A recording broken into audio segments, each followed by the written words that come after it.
Welcome to Poker Fraud Alert Radio. I am your host, Todd Dan Druff would tell us. This show is being brought to you live and recorded live on January 18th, 2026. The time right now, 3:36 a.m. Pacific Standard Time. First show of 2026. This is our 15th calendar year broadcasting. We've been on for a little less than 14 years, but we started in 2012. We're now in 2026, and if you count it up, it's 15 different calendar years. So I am older now. I'm heavier now. I have less energy than I did back when I was 40, when I first did the show. But it's still going, and we are one of the very longest poker podcasts or radio shows out there, period. As far as the length of time this show has been running. I think there's like one other that's gone longer than we have, and that's it. Anyway, I just decided to turn this on because I wanted to comment on some things going on, because there's a lot going on right now. If you've checked X for the last week or so, and some of it has involved me. It's not centered around me, but involves me. So I said, hey, you know what? I want to comment on some things.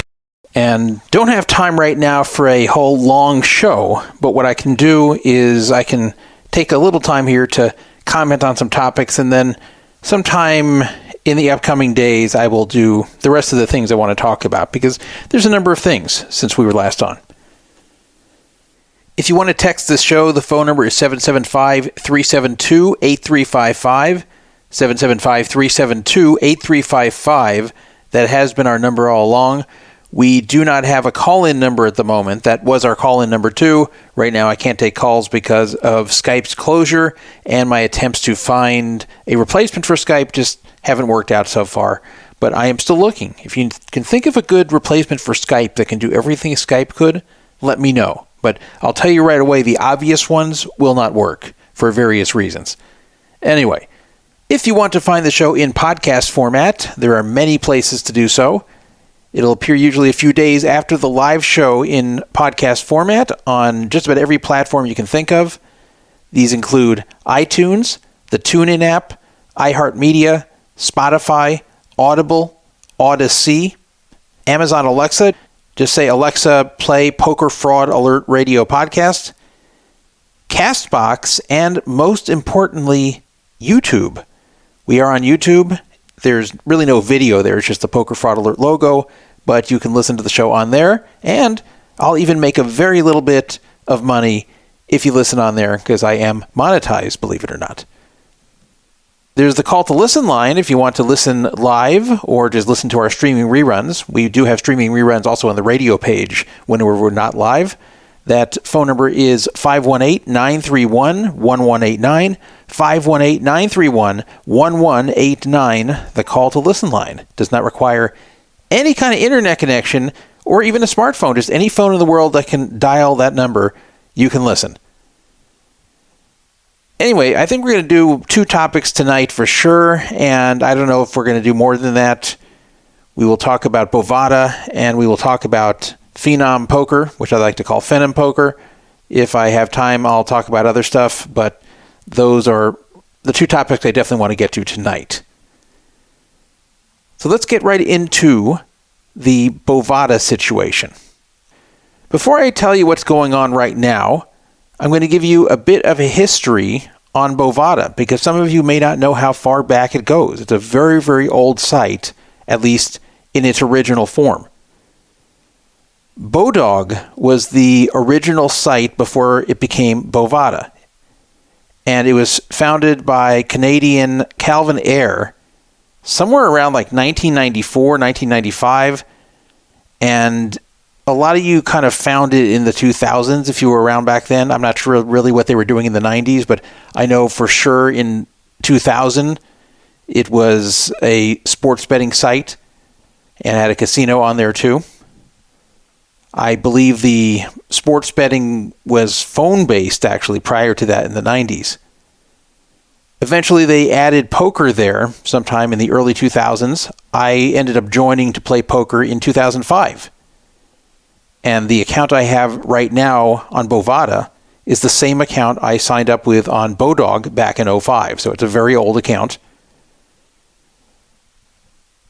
they did not shut down to U.S. customers after Black Friday in 2011 like the three biggest U.S.-facing poker sites did. So while PokerStars, Full Tilt, and UB all shut down, in fact, two of them were broke, but they all shut down, at least from U.S. customers, and they're all gone now except for Stars. They've all been gone for a while. Stars is the only survivor there, but Bodog kept on going. Now, Bodog did split off to become Bovada later in 2011. And the exact reasons for that are unknown. I think it has something to do with hiding the ownership structure, so it made it look like they spun off the U.S.-facing version. So if there was ever an issue there, if they ever suffered the same fate as PokerStars, that they could still continue their international operation, something like that. So Bodog continued to non-U.S. customers, but it became Bovada for U.S. customers. And the name Bovada is very stupid. It was basically a combination of Bodog and Nevada. I'm not even kidding, even though it has nothing to do with Nevada. But they think like Nevada makes people think of gambling. So Bovada is like Bodog and Nevada, and even the extension .lv, the site is bodog.lv. That's actually a Latvian domain, but they got it because LV stands for Las Vegas. Pretty dumb. So Bovada became the top U.S.-facing offshore poker site after that because the big ones were gone. They stayed that way through the mid-2010s, and then in 2016, they suddenly moved everybody over to Ignition. Ignition was a new site that had both a casino and a poker room, but no sports. At the time, Bovada had all three. So Ignition was going to be like Bovada, but no sports. And they removed poker from Bovada. A lot of you don't know that. A lot of you think poker was there the whole way. Well, it was there most of the way. But they temporarily took poker away from Bovada, which was intended to be permanent, but wasn't. And they moved everybody over to Ignition, which they pretended they spun off to a completely different company, but they really didn't. My theory about that, both at the time and now, was that it was done in order to protect their operation from any kind of action by the U.S. government that was taken on behalf of the legalized and regulated online poker sites. That they were afraid that maybe it's going to get shut down because of the poker. So again, they've split it off. So now they have two sites, and the idea was one wouldn't offer poker and one wouldn't offer sports. So this way, if one got busted for the sports, the other would still be there. And if one got busted for the poker, the other would still be there. I think after they realized that the poker wasn't really a big deal, because poker really wasn't making money for any of the legalized online poker sites, or at least not very much, at that point, they just added poker back to Bovada and then left Ignition as is, also with poker. But Ignition still does not have sports. However, they are the same company. They pretend they're not, but they are the same company. They're on the same network, so any player you play at an Ignition table is going to have a combination of Bovada and Ignition players on it, and vice versa. So it's really just two skins into the same network and the same games. And it's really the same thing, even though they pretend that they are managed independently and owned independently. That pretty much is the way it's been and the way it stands today. Bodog is still the international brand. Bovada is still the main U.S. brand. And Ignition is just kind of an extension of Bovada without a sportsbook. They, for some reason, have never gotten in trouble. And I don't know how this has happened. I don't know how they have dodged it for all this time, because they've been in full operation online since 2000, offering illegal gambling to U.S. residents, and somehow they have dodged it. They've dodged any kind of bust all this time, even though they've gotten fairly large. It could be coming at any time, but they have dodged a bust so far. They also typically don't have payout problems. They've been one of the more reliable paying sites. And as much of a problem as I have with them at the moment, as you'll hear as we do this segment, they have paid out pretty reliably over the years, even when payouts got very tough pre-crypto. So they have managed to do that. But they have a lot of issues there, especially recently. But their issues also go back quite some time as well. They've always been a flawed site, but now they're especially bad, and you should really watch out. So I will tell you what's going on. There's basically two controversies that they are in at once. One very much involves me, and the other one doesn't directly involve me, but I have some experience in the other as well. Now you may ask, who runs Bovada? Well, that's part of the big mystery here. It's very hard to reach anybody who's in charge. Forget who owns it. It's very hard to even reach anyone in management these days. So basically, when they make a shitty decision, it's just tough luck, goodbye, this is our decision, deal with it. And your only recourse is to go to social media or forums to complain about it. They used to be part of a mediation service called OSGA. And OSGA used to basically mediate disputes between players and certain casinos. And I think they're still doing it. I'm talking about online casinos. But Bovada dropped off that several years ago. But if you had a problem with them in the past, you can go to OSGA, and they weren't associated with Bovada. And they'd give you a fair shake, and someone there neutral would kind of figure out the whole thing. I don't remember if it's binding or not, but I know that Bovada at least respected what they had to say. But you have nothing like that anymore. There is no neutral body you can complain to if something goes wrong on Bovada or Ignition. There's no manager you can appeal to. There's no way to even reach a manager. Their social media presence on X is pretty much meaningless. They appear to have hired some social media specialists, just ones who post to try to get attention, but they don't provide any kind of meaningful support. Basically, they just post a bunch of crap all day about sports and about casinos and about their streamers, but they will not engage with you. If you attempt to complain about the site or ask for any help, they will just ignore you. You can DM one of the accounts, the one called Bovada Official, but you'll just get very meaningless and stupid responses. They're not helpful at all. They have absolutely no authority, nor can they really connect you to anybody with authority. So while it seems like you're talking to Bovada, you're really just talking to some monkey on the account who really can't do anything for you. And that's pretty much the entire support experience with them. Email support's the same way. You used to sometimes be able to get satisfaction by calling them, but they have since done away with the phone number. If you call the number now, it asks you to enter your phone number, and when you enter your phone number, it'll say, sorry, you cannot get telephone support at this time. So basically, their number has to be programmed in that they're expecting a call from you for them to talk to you. You can't just call in and talk, nor can you demand that they take your call. They have to want to talk to you for you to call that number and enter your number. So it's useless. So there really is not a way to talk to someone who is of any authority at Bovada or Ignition. And that has ran a lot of people into frustration.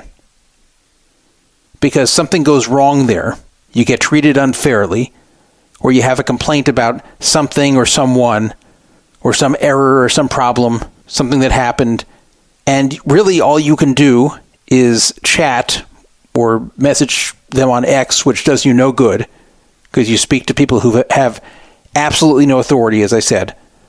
Or you can email support. You just get generic form letters emailed back to you. Support just does not go into detail with anything as far as what they tell you or what they read from you. So you can send them a whole long detailed thing about your problem, and they won't even read it, and those will come back with like a one-liner or a form letter. So there's really no way to have a dialogue with someone at Bovada or Ignition. Now, you might recall in this show, in the last 3.5 years, we have had 2 major segments about people getting screwed on Bovada and Ignition. The first one was in 2022, and that involved a girl named Mandy, and she had won a $250,000 jackpot on a slot machine there. and then they were not letting her cash out. It was going on for about 3 weeks, and they were not letting her cash out, and they weren't giving her any answers. So they didn't say you're banned. They didn't say we're taking the money, but they also didn't say, yeah, we're processing it. You'll get your money soon. It was just be patient, be patient, be patient. And they would not explain what she was being patient for. They would not explain the timetable. They wouldn't explain what they're looking into. So I heard about this story. I had heard of Mandy before, but I didn't really know her. I had seen her around on Twitter. But when I heard about this story, it was brought to me, then I talked to her, and it seemed to me that they were stalling as long as they could to try to find some reason not to pay her. And I said, the longer this goes, the less chance you're going to have of getting paid. They're probably going through everything with a fine-tooth comb to see if they can find the slightest excuse to deny paying you and shut you down. So I put on a social media blitz, and I talked about it all over Twitter. I talked about it on this show. I talked about it on the Poker Fraud Alert forum. I went on to Matt Berkey's show.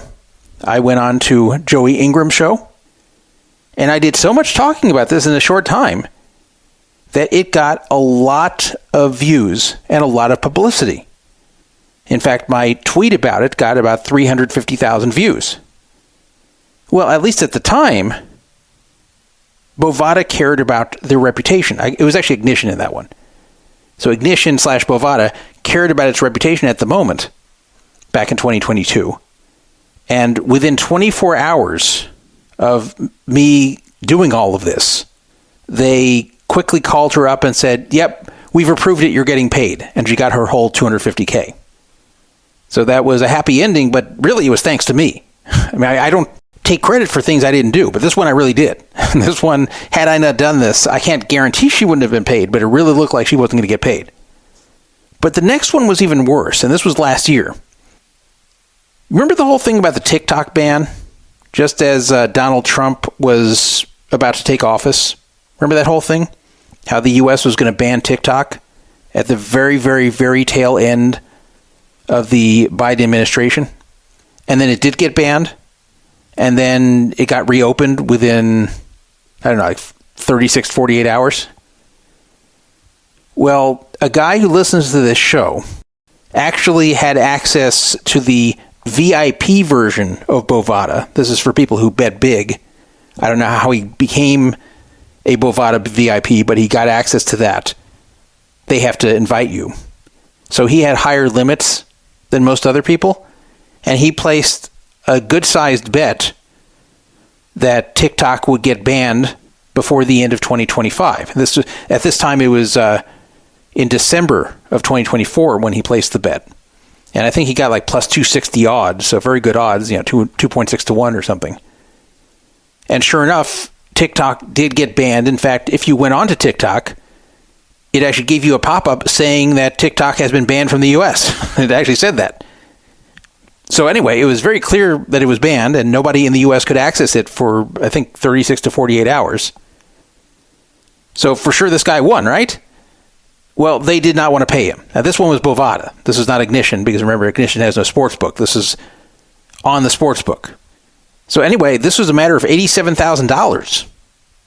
And his bet was still live, so they didn't even cancel the bet. They just said, nope, this doesn't constitute a ban. And it definitely constituted a ban. There were no posted rules.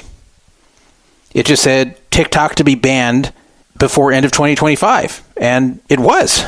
It was banned before the end of 2025. It was banned in January of 2025. And then it got unbanned. But the bet didn't say anything about how you don't win if it gets unbanned. It's just, did it get banned in 2025? Answer, yes. Now, the reason they didn't want to pay him is because this didn't have money on each side. This one, you could only bet on the yes side. So guess who has the no side in that case? Yes, it's Bovada. So of course they didn't want him to win.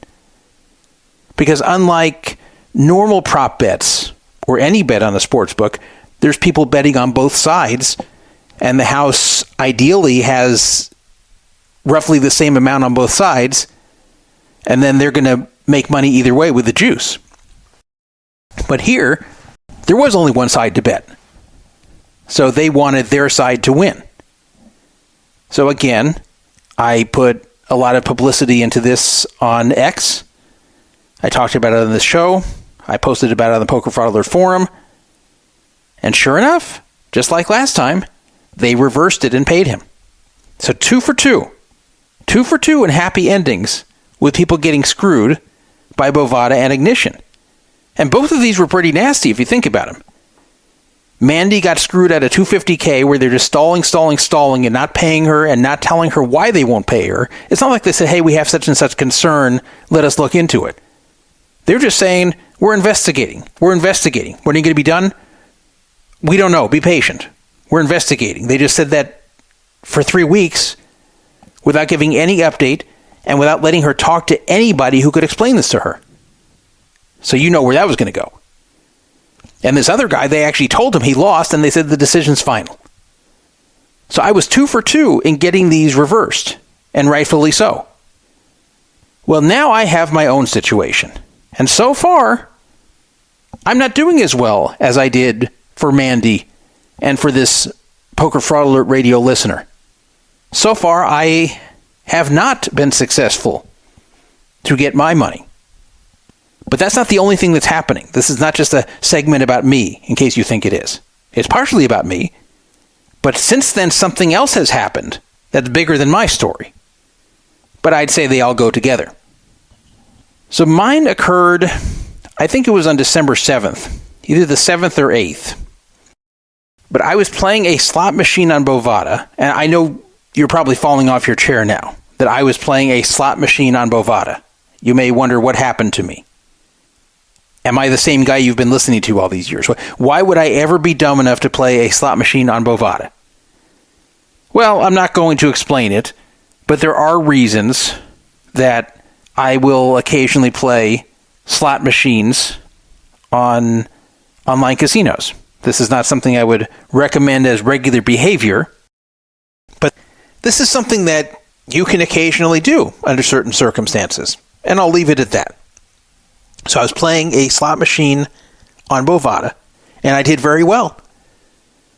And I ran my account, which didn't have that much money in to start. I had about $1,000 in there.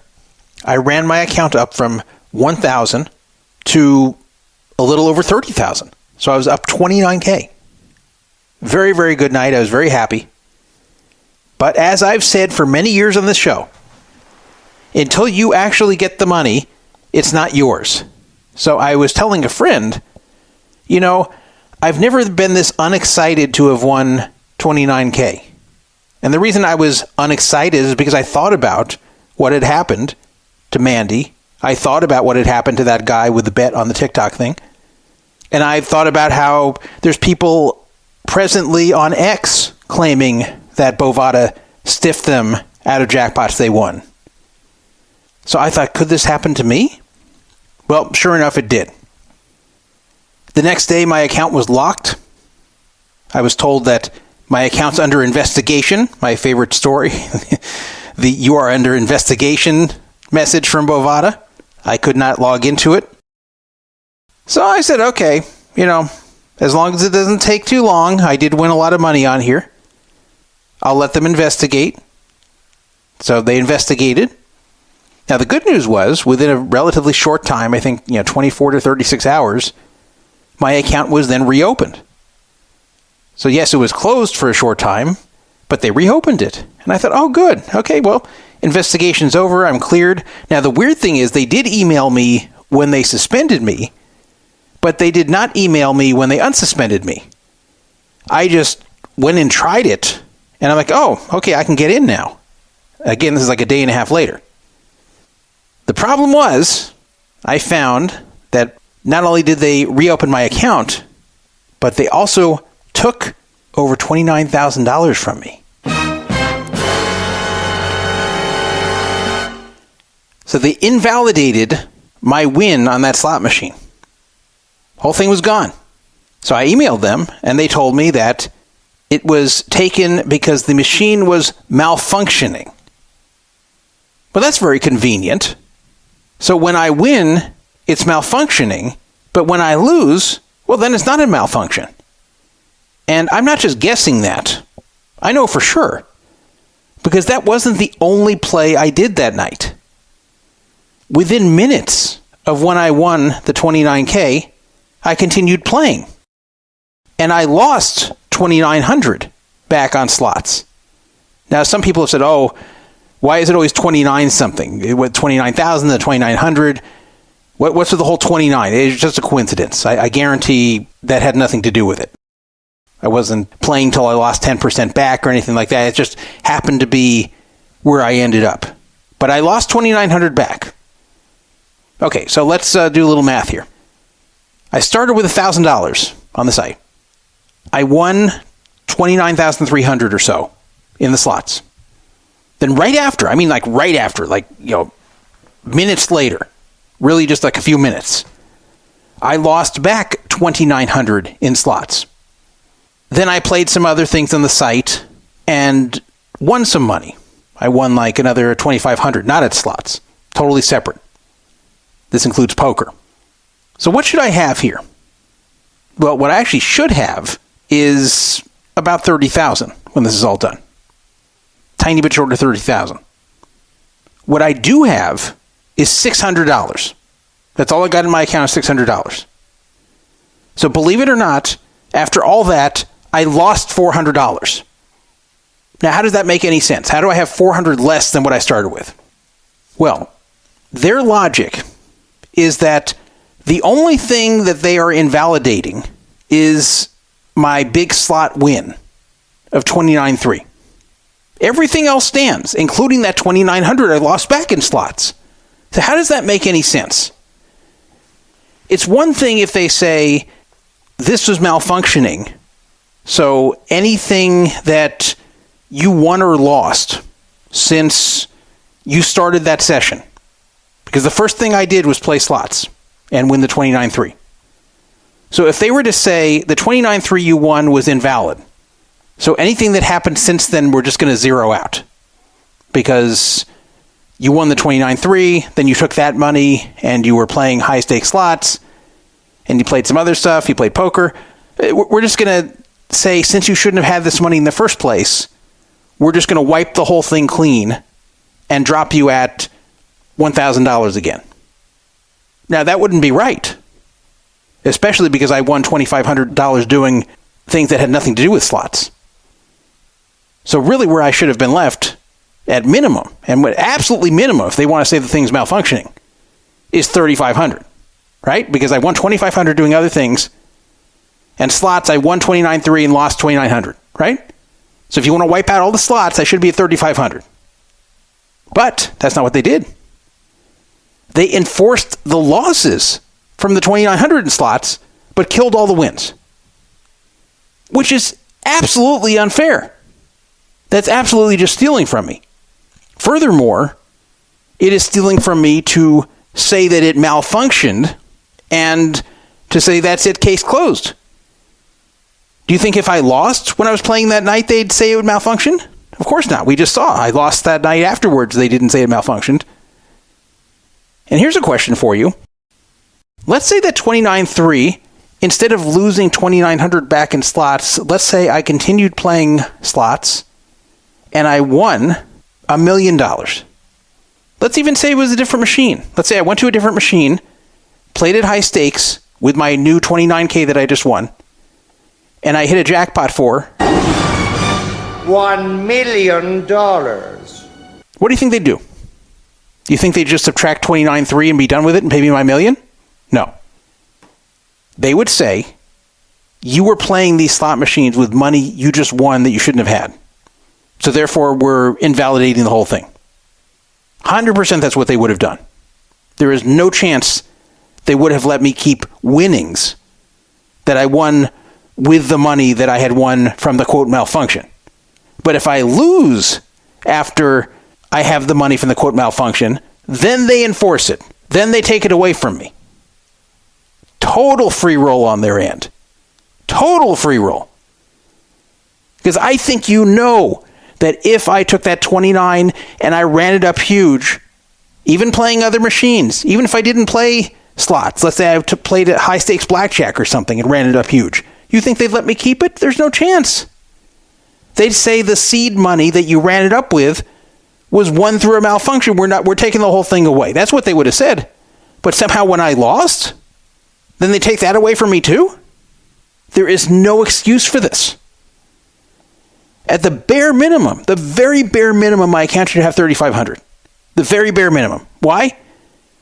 Because that's if you wipe off all the slot play and just keep on the other play I did that had nothing to do with slots, then I would have had the 1,000 plus the 2,500, I'd be at 3,500. And I'm not saying I'd be happy about that because it's still a free roll for the reasons I was saying. But this is a worse free roll. This is basically if you win on what they call a malfunctioning slot and then continue winning, they take the whole thing from you. But then if you lose from there, then they enforce the losses and take what you won from the slot. I mean, that's a bunch of bullshit. I'm sorry. No matter what you think, I know you might be thinking, okay, you know what, Druff, maybe it was malfunctioning. Maybe they're right. Well, I don't agree. But even if we want to say it was malfunctioning and I shouldn't be paid, then they have to wipe off everything. They have to wipe off all the slot play. They can't just keep on the ones where I lost. But you know what's worse than this? Because it's not like I appealed this to them and they said, sorry, we don't agree for reasons ABC. This is our ruling. I was not even given a chance to dispute it. Yes, I wrote to their support. Yes, I explained the whole thing in detail. And I got back a message. And I'll read you the message. I posted it online if you want to see it. You can go to my account on X. Go to Todd Wittelis on X, or you can go to the Poker Fraud Alert Forum on the Scam, Scandals, and Shadiness portion. You can see it posted there too. But I will read it to you. This is the message they wrote to me. This is on December 14th. Dear Todd, and by the way, it's from no reply at Bovada.lv. That pretty much says it right there, that the message they're sending me about my seizure of $29,000 plus, the reply address is no reply at Bovada.lv. So they're not even letting me reply. If I try, it would bounce back. They wrote, Dear Todd, thank you for reaching out regarding your dispute. We understand your concern about the reduction in your account balance and appreciate the opportunity to provide clarification. You stated that on December 8th, you played approximately $29,000 from a starting balance of $1050. You further explained that following this win, you played additional casino games and lost approximately $2,900. You indicated after these events, your remaining balance was $606 and expressed concern that it was unfair for the winnings to be voided. You also noted you have been a customer in good standing for over 20 years and requested that management review the matter and provide a resolution. We recognize how frustrating it can be to see winnings reversed, yeah, you think, and have therefore conducted a comprehensive review of this matter. Our technical team identified a system malfunction affecting the slot machine during the relevant period.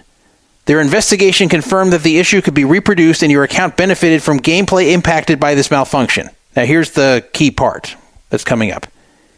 In accordance with our terms of service, winnings obtained as a result of this game malfunction or system errors are subject to reversal. As a result, all winnings associated with that machine totaling $29,235 was voided.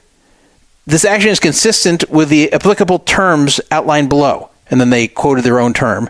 6.11, malfunction system or human error. We reserve the right to void any winnings that were obtained as a result of hardware, software error, malfunction, or human error. In the event of any such malfunction or error, all wagers are void. With respect to your current balance, the account previously reflected a total of $29,842. After deducting the voided winnings, the remaining balance is $606 and is accurate and correctly reflects your account standing.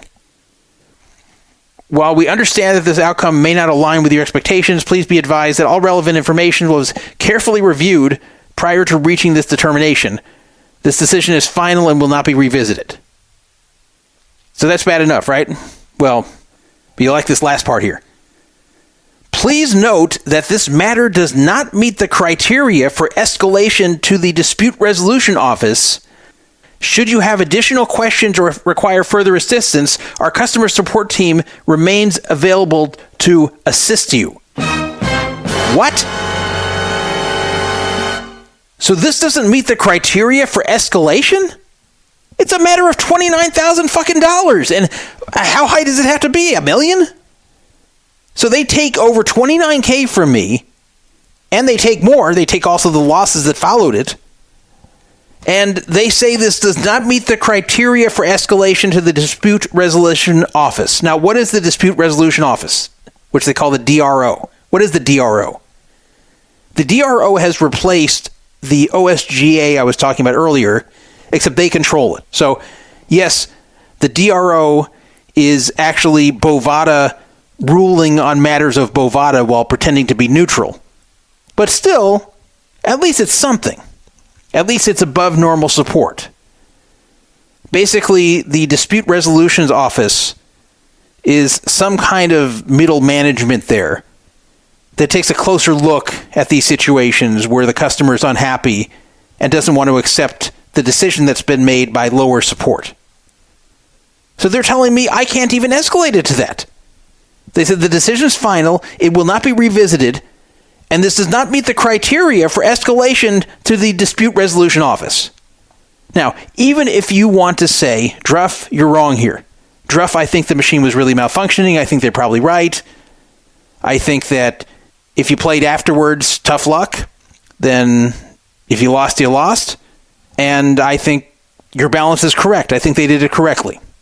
I'll disagree with you. I'll strongly disagree. I mean, again, if I ran it up big from there, instead of losing from that point, they would have invalidated that too, and you know it. But let's put that aside. Let's say you're right. Let's say I'm actually in the wrong here, and they did deduct properly from my account, given what happened. Why would I not be eligible for this Dispute Resolution Office? Even if the office were to look into it and say, hey, sorry, we agree with the initial decision, and we're not giving you any further money back. But they wouldn't even give me the courtesy of having the office take a look at it. Their own Dispute Resolutions Office, I have been denied from using it. They will not refer it to them. So basically, a bunch of low-level idiots over there made this decision and shut it down. And they're not responding to me again, by the way. I've tried several ways to get a hold of them since December 14th, and they just won't answer me. They're now ghosting me. So when they say the decision is final and will not be revisited, they're really being honest there because they will not answer me now. They have since ignored me.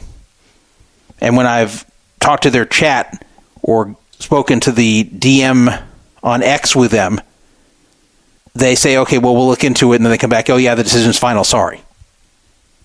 So no one will further discuss this with me. No one will address the points I just raised to you guys here. Just, we've made the decision, too bad, and you can't even talk to the Dispute Resolutions Office. Can't speak to middle management. You can't speak to any management. We've made our decision here at bottom level support. Get the fuck out of here. That's basically what they're saying. I've had an account on Bodog and Bovada for over 20 years. I've had one for about 21 years. I've always been in good standing. Nothing like this has ever happened before. It's not like I'm chronically playing malfunctioning machines, so they call them. This is the first time anything like this has ever been a matter with me. And they won't even give me the courtesy of their own resolutions office taking a look? So I said, screw them. Finally, after I just was not getting an answer, I tried a lot of different ways internally to get to them, and they just wouldn't answer me. So finally, I decided to publicize it, starting on January 11th. I posted it to X, has over 100,000 views. Posted it on Poker Fraud Alert, and I'm doing it now. But look, this can't be a free roll. Even if they can show, even if they can prove it was a quote malfunction and I should not have won the money, which, by the way, I think is really crappy because they can say that at any time. They can make that up at any point whenever someone wins and say it was a malfunction.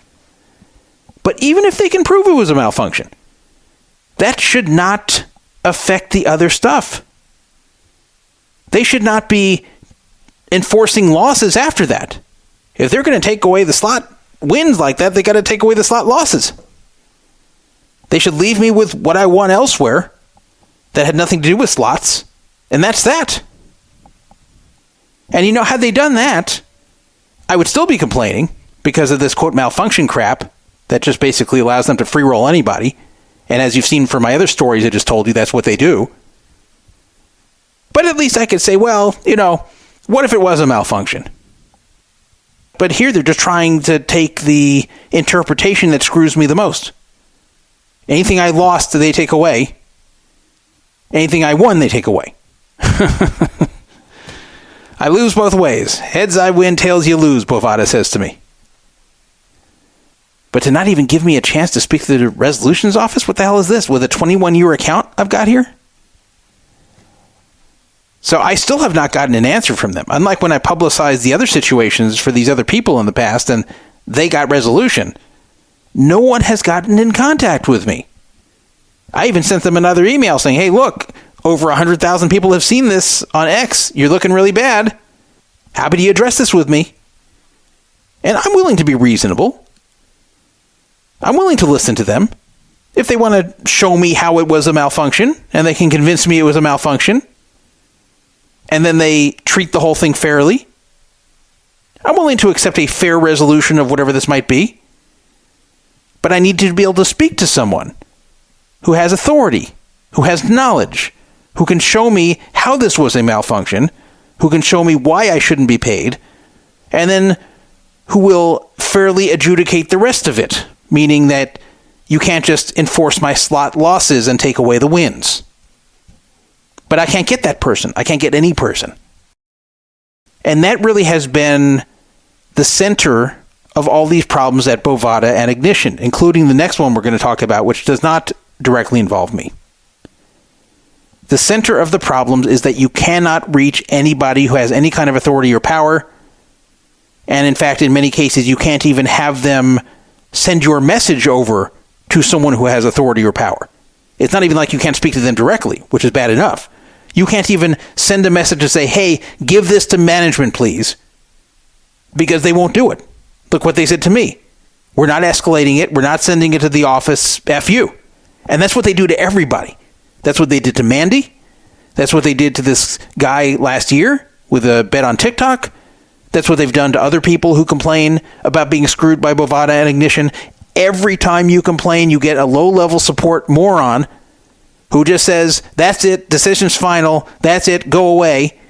And you just cannot reach anybody at the company who has any decision-making power. So it's just completely insulating themselves from the customer, and they're leaving these decisions in the hands of people who are not very good at it and not in a position at the company where they should be making those decisions. So now it got me. You had some dope saying, well, we think this is a malfunction. Let's just subtract the amount that we think he won from the malfunction. Okay, we're done. And that's it. They close it. They close the matter. And remember, they didn't just subtract it from me. They spent like a day and a half looking at my account while they had it disabled. So believe me, had I run this up big, had I run this to 500K, they wouldn't have let me keep the 500K. They would have taken everything. It was a classic free roll. And by the way, their rules say nothing about this either way. They're very careful in the way the rule's written. This 6.1.1 rule says, we reserve the right to void any winnings that were a result of hardware or software error, malfunction, or human error. In the event of any such malfunction or error, all wagers are void. Well, what does all wagers mean? Does it mean all wagers that won you the money there? Does it mean all wagers that you make after winning the money with the money you won? Does it mean all wagers after you've won the money with the money you won, but only if you won? And if you lost, we still enforce the losses? Because that's the truth. But all they say is all wagers are void, so they can interpret that any way when they feel like it. And they really should have a very specific rule about that, by the way. It should say, if you win anything due to a malfunction, here is then what will happen with any future bets you make between then and when we claim to have discovered the malfunction. So this is a lot of crap. But that's only part one here with Bovada and Ignition. The second thing doesn't have much to do with me, but I definitely have comments on it because I've experienced it myself. The second thing just broke today, and it was courtesy of Martin Zamani. Now, you may recognize that name. Martin Zamani was at the center, kind of the whistleblower, of the Bryn Kenny multi-accounting scandal a few years ago. And he admitted that he was part of a stable that was cheating online poker. So Martin Zamani is no saint. He's an admitted poker cheater. He admitted that he was engaging in multi-accounting and cheating with Bryn Kenny.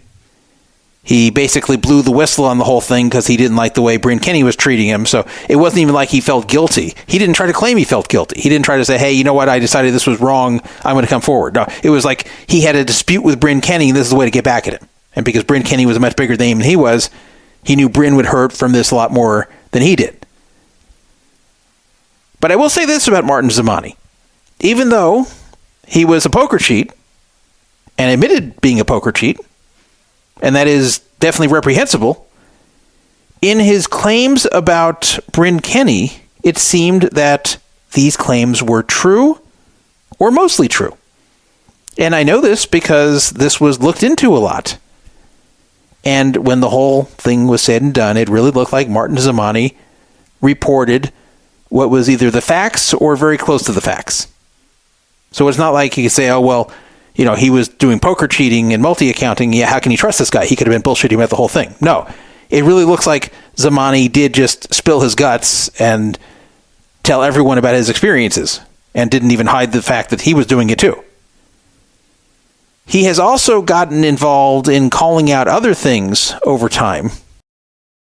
And I will say that whatever he has called out or complained about on social media, once again, has turned out to be either true or mostly true. So he doesn't really seem to be a liar. He's a poker cheat, but he doesn't seem to be a liar. So this is what he tweeted at 2:26 p.m. on January 17th, 2026, and he included a video. Massive bot farm on Ignition / Bovada. Remember, these are playing on the same network and therefore are all in the same games. They've known about for ages and done nothing. It's high stakes, and this isn't the entire operation either. They just don't care. Enough is enough of this shit. And then he said, I didn't create the video or the bot. And he said, I don't think this is happening on any other site. It always affects me very negatively to post things, but I still do, not sure why. He's referring to how whenever he makes a little expose today about this, people bash him for being a poker cheat in the past, which isn't really happening here, by the way. Like, people are kind of past that.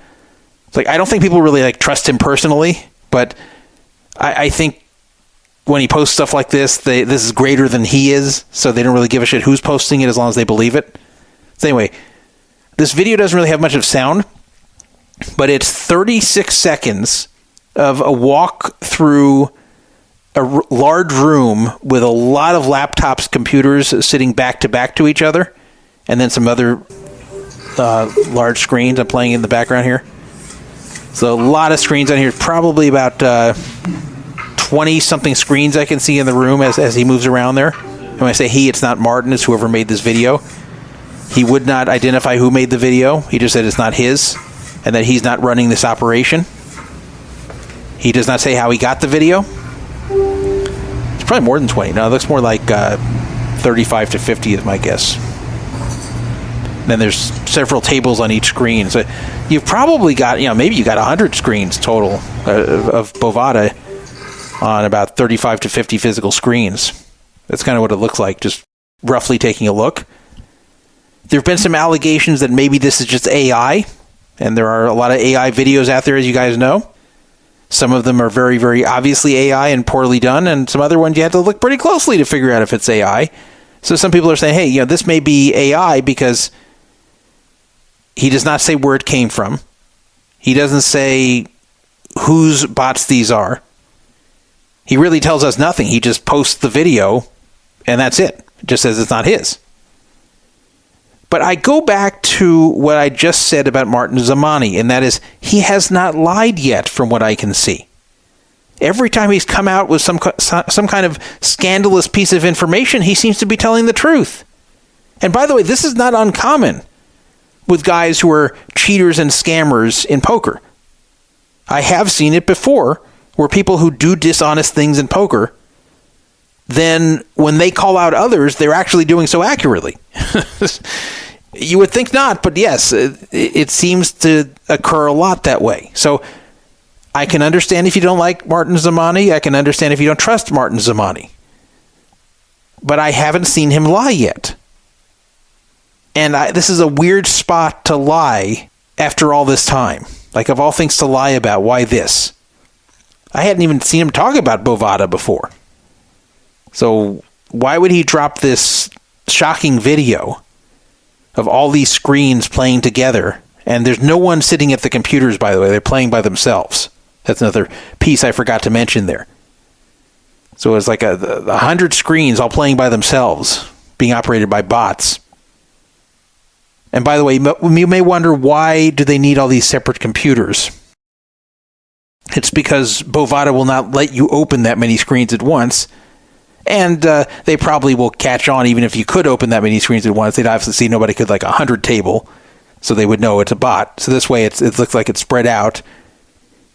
And they're probably all connected to different IP addresses. So it looks like just different players from around the world, even though they're all physically sitting in the same room. So why would he do this? He's not gaining anything from it. He's not even saying, hey, look, this is me making up for the cheating I did back with Bryn Kenny. He doesn't say this or imply it. And he kind of doesn't give a shit what anyone thinks of him. And that's why when he put out the stuff about Bryn Kenny, he was just very straightforward, saying, yeah, I was part of the cheating too. Okay. He knew this would make him look bad. But he didn't care. So this is not even a guy who wants to be seen as a great person. He knows people think bad things about him, and even as he said, it affects me very negatively to post things, but I still do. I'm not sure why. Well, I know why. It's because he just doesn't seem to care what people think about him. So I think it's real, and there's various hallmarks in the video that would indicate reality rather than AI. I'm not 100% sure, but it really looks like it is an authentic video for various reasons. And the background noise and the background activity I'm seeing there, that makes it seem even more real to me. You can listen to this, because the noises, I don't even see where it's coming from, so it'll pretty much be the same to you as it is to me watching. You're just listening, but listen to this. So this is the sound of the bots playing and the cards being dealt, and you kind of hear some background noise of little things dropping in the background, and you can even see a person sitting. There is one person in the room that's sitting in the corner on an easy chair. There's actually two people, but it's kind of dark. You can't really see who they are. And then whoever this is, walks to another room. It kind of has too much going on in here to be AI, just a lot of things that you wouldn't expect the AI to add here. Because AI tries to make these videos where everything has a purpose. This just has a lot of kind of extraneous stuff around there, and the people look realistic. They don't look like AI people. There's no reason to put these people in the dark if it's AI, because they would be fake people. You wouldn't know them. Now you could say, well, maybe the AI is making it dark so you can't see that you don't know them, or you can't see some flaws in the way they look. But even the sound effects, the walking around, there's a lot of things that kind of have the hallmark of an amateurish video that AI has a harder time reproducing. AI kind of has a hard time looking amateurish. Now, it sometimes doesn't look right. It sometimes doesn't look real. It doesn't look accurate. But it doesn't really look amateurish. Like when you see videos made by AI, it doesn't look like just some guy walking around with his phone with background noise as he's stepping and bumping into things, and you don't really see that from AI. So I'm not 100% convinced this is real, but I'm pretty highly convinced it's real. It just does not seem like AI to me. And again, it wouldn't make sense why he would post this.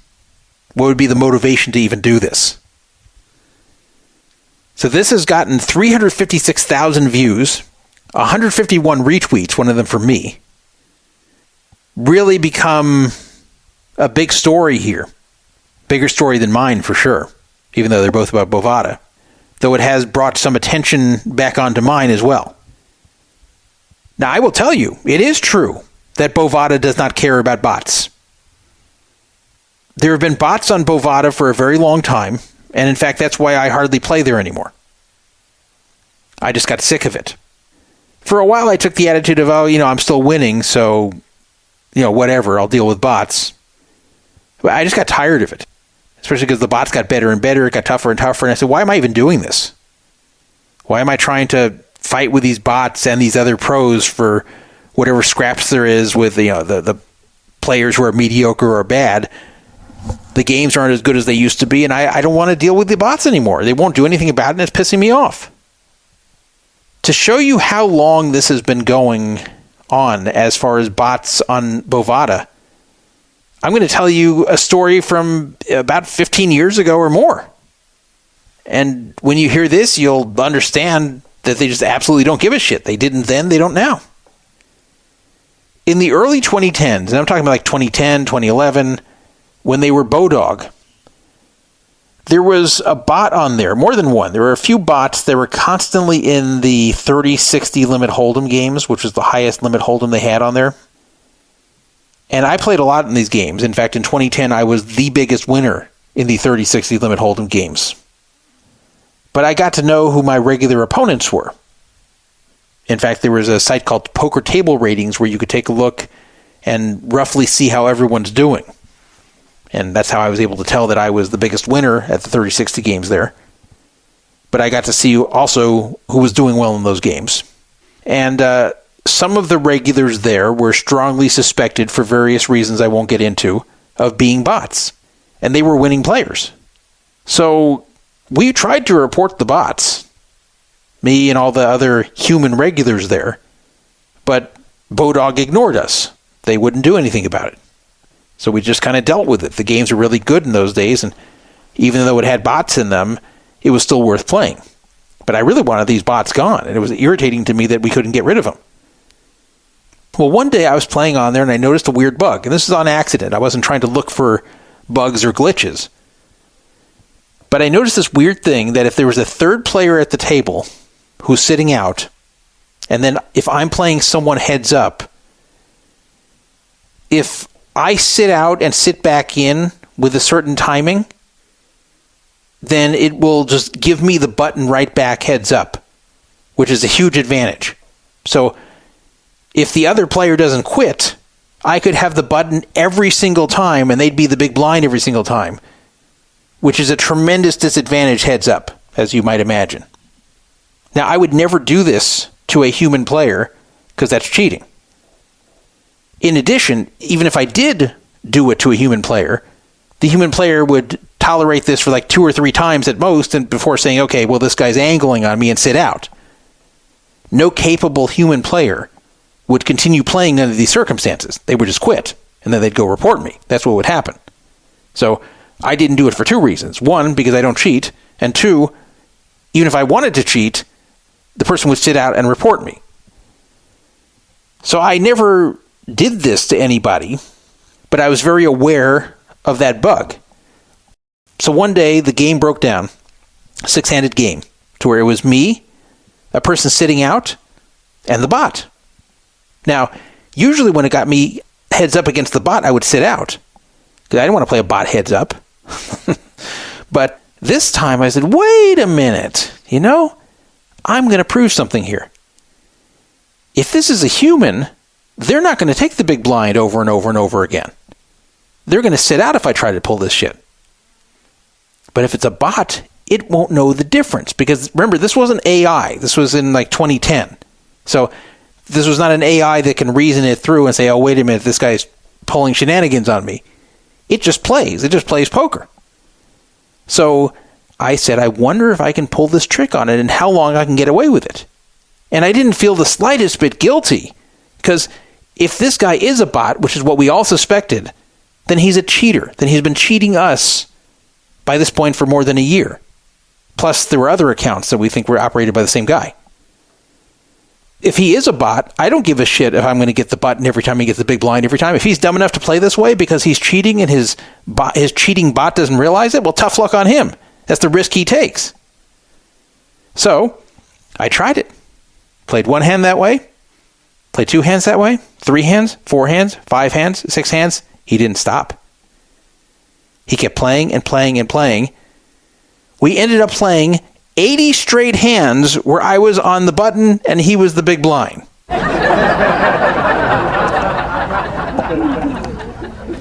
Needless to say, I won. So what happened? Why didn't I keep playing? Why did I quit after 80? Well, I wouldn't have quit after 80. I would have played 1,000. I would have played more than 1,000. I would have played until it stopped.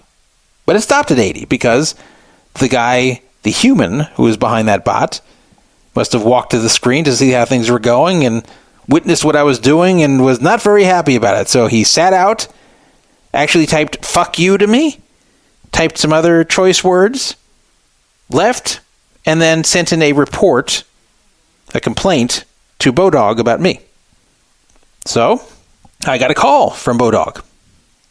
And the call was from an obnoxious and arrogant Canadian guy, because they used to have an office in Toronto. And Toronto handled a lot of their middle management and security.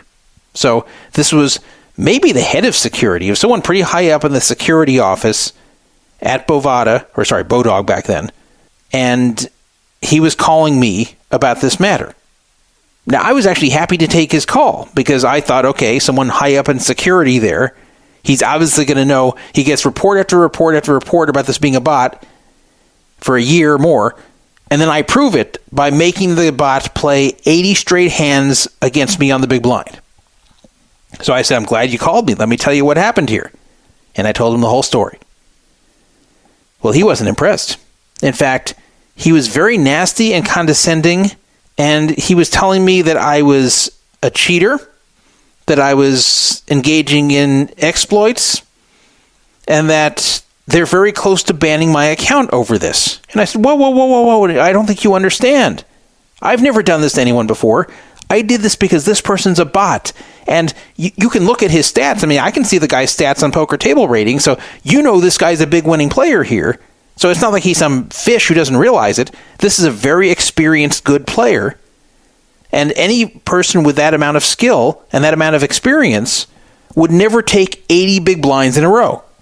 They would absolutely never do that. The only one who would do that would be a bot that doesn't know better. He said, I understand that's your theory, but you can't prove that. I said, prove it? I mean, this is proof by itself. Why would he do this? It's not even like he thinks I'm a fish. We've played a ton together. He knows I'm a big winner here. I know he's a big winner here. So why would he ever play me under those circumstances? And then why would he be so mad after the 80 hands if he knowingly did this? I said, go look at his chat. Go look what he typed to me. It wasn't like he said to me, okay, I'm quitting here. I decided to try to play you this way and see if I can still beat you, but apparently I can't, so goodbye. It was like, fuck you, asshole, blah, blah, blah. Like, why would he say this to me if he was knowingly doing it? Why would anyone knowingly do this when I'm a good player and he's a good player? Unless he's a bot. He said, I understand that's your theory, but again, you were the one cheating. You were the one running an exploit. He wasn't. If you ever do this again, we're banning you, and you should be happy we're not banning you this time. This is your final warning. So I need to hear from you, he said. Are you going to stop this? And I couldn't believe it. I could not believe that I was the one getting chewed out. I was the one who was being treated like the cheater. I was the one who was on the verge of getting banned. And the bot, he was treated like the victim. He was treated like the guy who they're actually defending. I said, okay, but what are you going to do about this bot? Fine, I won't do it again. I agree. Now can you ban this guy? Nope. We don't see any proof that he's a bot. He can continue playing as normal. So nothing changed. Only thing that changed is I couldn't pull this trick on him again. So that story now comes back, and I posted it on X. Now this story is getting legs again, 15 plus years later, to show you how long the botting has been going on there, and they were totally uncurious about it. Now you might wonder why. Why would they be not curious about this? Why would they not ban a bot like this? Well, the bot rakes a lot. The bot pays a lot of rake. That person had very, very high volume. So they were happy to have him. Furthermore, they didn't want to ban him for botting and then have people find out and then start demanding some kind of refund. They just want to leave it the status quo. But really, when it came down to it, they just didn't care. It didn't matter to them. As long as they collected the rake, they didn't care. They cared about what I did because that was very visible to everybody watching. That I took a bug in the software and gave myself the button 80 straight times. But I did it against a bot. You can only do this against a bot. Either a bot or someone who's so bad at poker and doesn't understand poker that they would keep playing this way. But he was not that, obviously. Like, you'd think someone intelligent, or at least someone who cares, would say, yeah, this is a good point. Yeah, we've gotten complaint after complaint after complaint about this guy for a year, and now we see this. Yeah, that's very highly suspicious. We're going to take a look at his play patterns. We're going to take a look at his timing. We're going to look at everything we can, and if he's a bot, we're going to close his account. He didn't say that. He said he's not going to investigate any further. It's done. So basically he said, I'm not discussing this with you anymore. I'm not calling you about your allegations about him being a bot. I'm calling you to make sure you never do this again. So do you agree never to do something like this again? So I had to say yes. But what a condescending jerk. So that's been their attitude for a very long time. And even though that Toronto office is now closed, now it's arguably worse. At least then I could speak to somebody who was higher up in the organization. Even as of a few years ago, you could call there, and provided you called between Monday and Friday, 9 a.m. to 5 p.m., you could sometimes talk them into transferring you to what's called financial services, which was middle management. Can't do that anymore because you can't call them. Nor can you request that financial services calls you. They'll just ignore you. It really looks like middle and upper management at Bovada has just decided that they just don't want to deal with the public anymore. They're going to delegate this to idiots below them, and that's it. That includes disputes like mine, and it includes taking action about bots. That you can complain, you can send evidence, you can make it real clear, you can even trick the bot into doing very bot-like things, and they won't ever take action. Now, is Bovada broke? I don't know. I mean, you never know. From what I hear, they still do fast payouts. Not as fast as BetOnline. I actually cashed out of BetOnline the other day. It literally hit my wallet in 3 minutes. 3 minutes. From 3 minutes from when I hit the cash out button, I actually had it. Could not believe it. I mean, that's just one thing to be fast, but 3 minutes? That was BetOnline. Bovada is not that fast, but they are fairly fast. But their business practices and their prevention of botting and cheating leaves a lot to be desired. And if you play in their casino, or their sports book for that matter, and there's a dispute, they just screw you. They just do what they want and give you a middle finger and say F you. And won't let you speak to anyone of consequence. So I would recommend that you stay away from them.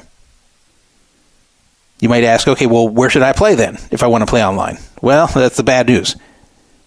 There's not a lot of choices if you don't live in a state where there is legalized and regulated online poker, and even if you do, those sites are not very active. What about ACR? Well, they have their issues too. ACR also has a long-standing issue with bots on the site and inaction on their part. So I'm not going to pretend ACR is better in that sense. They've also got a botting issue.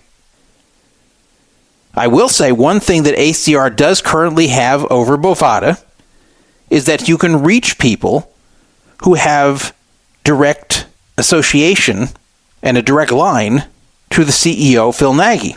Even if Phil himself doesn't respond to you on social media, you can get a hold of Chris Moneymaker or one of the many other pros.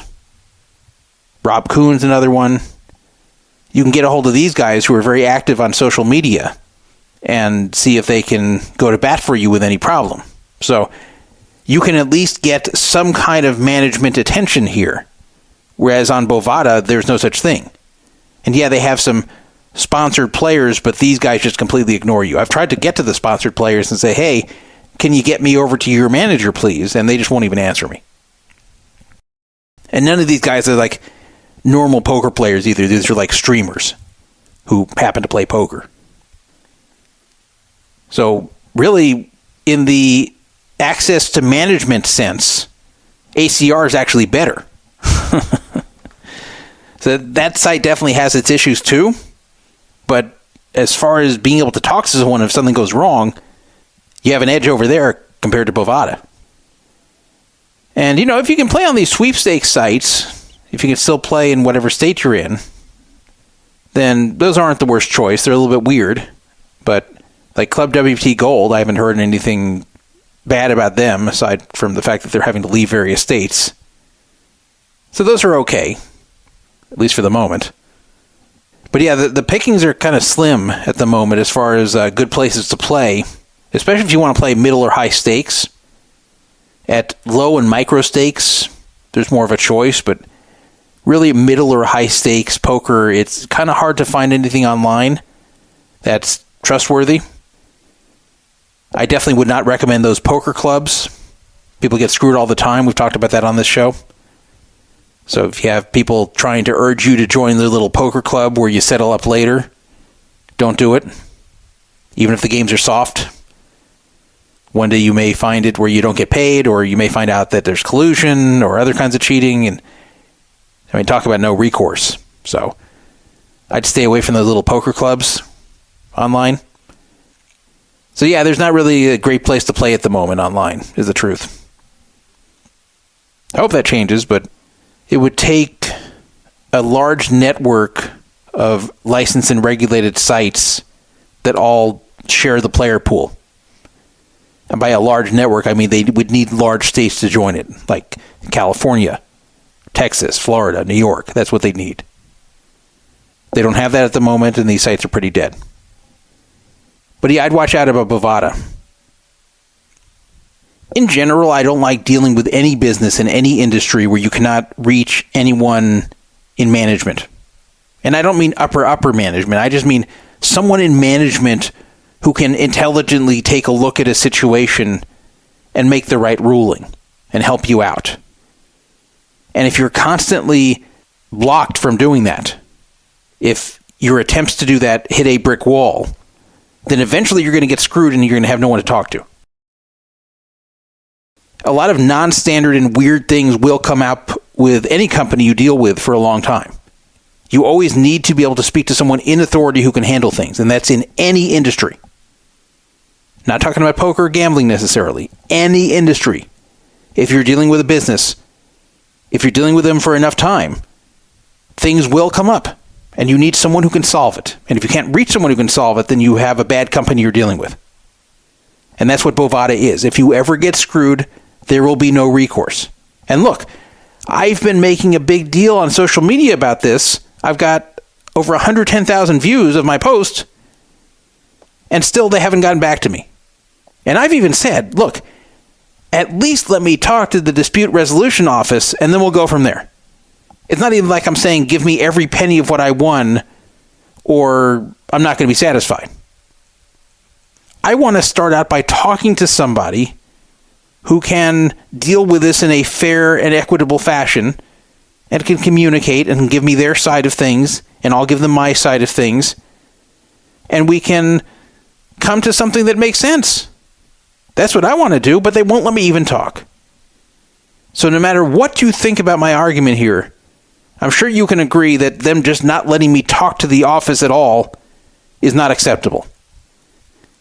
And it's not just me. They don't let anybody who's got these disputes speak to anybody with any kind of influence or power. And that's a problem.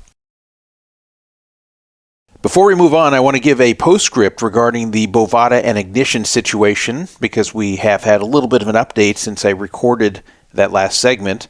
This update's being given on the morning of January 21st. Martin Zamani's bot video really made the rounds on social media, to the point where mainstream social media accounts were sharing this and publicizing it. Now, a lot of them were leaving out the fact that this occurred on Bovada Ignition. They just talked about how these are poker bots. But still, this was growing faster and faster and becoming more and more viral. Some of the accounts that were showing it on X, for example, had like 4 million followers. So Bovada realized that they had to take action. They had to address this, because up until January 20th, they were just ignoring what was posted, both by me and by Martin Zamani. But anyway, it was the Zamani video, which again, he didn't take, but someone gave it to him. That was really what got Bovada to finally make a statement. And I think that I was mentioned indirectly in their statement. You can give me your opinion if you'd like. So there were two different statements, one from Bovada, one from Ignition, because they pretend they're two different companies. Here's the Bovada one. We would like to take this opportunity to reassert our commitment to player safety and experience. Bovada's business model is built around protecting customers and ensuring fair play. Yeah, right. Any activity that enables or benefits cheating customers, including the improper movement of funds, is strictly against our policies and is not tolerated. Now, the improper movement of funds, I think that might have to do with me, because that has nothing to do with the video that Zamani posted. So I think they're trying to say, without directly saying it, like improper seizure of funds, but they're saying improper movement, so it doesn't sound as offensive. The video currently circulating on social media dates back several years to 2022. The accounts appearing in the video, along with any associated accounts identified through review, were terminated at the time of this offense. Customer security and integrity are top priorities for Bovada. We constantly monitor activity and take action when behavior does not meet our standards. Yeah, what are your standards? Taking money from people and not letting them appeal? That was the standard you had with me. Over the past 18 months, we've undertaken significant steps to bolster our poker gameplay security team in response to issues our players were escalating to us. This resulted in improvements to our late registration logic, amongst other things, all aimed to better protect our players and maintain fairness. We'll continue to work to make our poker room as fair and safe as possible for our players. So this did not go over well, because it's just saying nothing. It's a long statement that says nothing. And a lot of people were doubting the 2022 claim, and some people were posting evidence that the video was made in 2024. So while not a current video, it shows that they just were not telling the truth about it and just attributing this to something else that had nothing to do with it, or they just made up the 2022 thing entirely. Also, nobody has come forward and said that they ever got any kind of refunds for this bot ring in 2022. So either the 2022 thing is made up, or it did happen and Bovada just kept the money, but that's probably separate from what was posted, because that one seemed to have been recorded in 2024.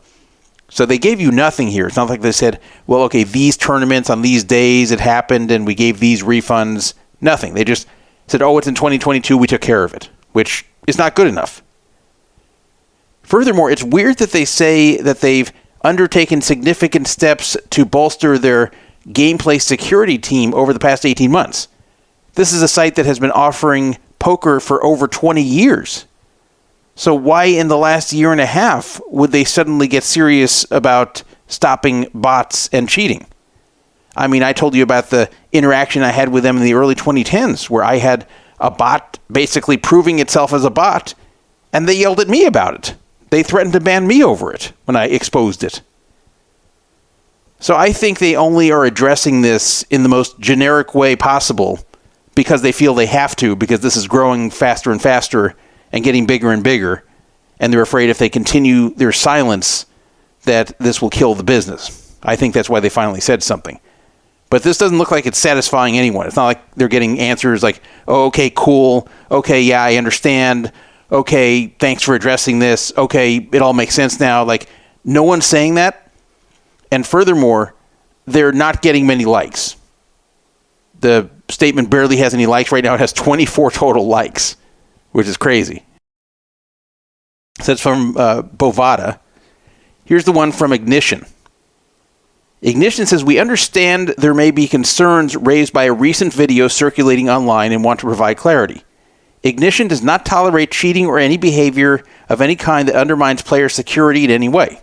Our first order of business is always to protect our players, and any activity taking place that undermines the integrity of our shared poker network or any other product is directly counter to how we operate.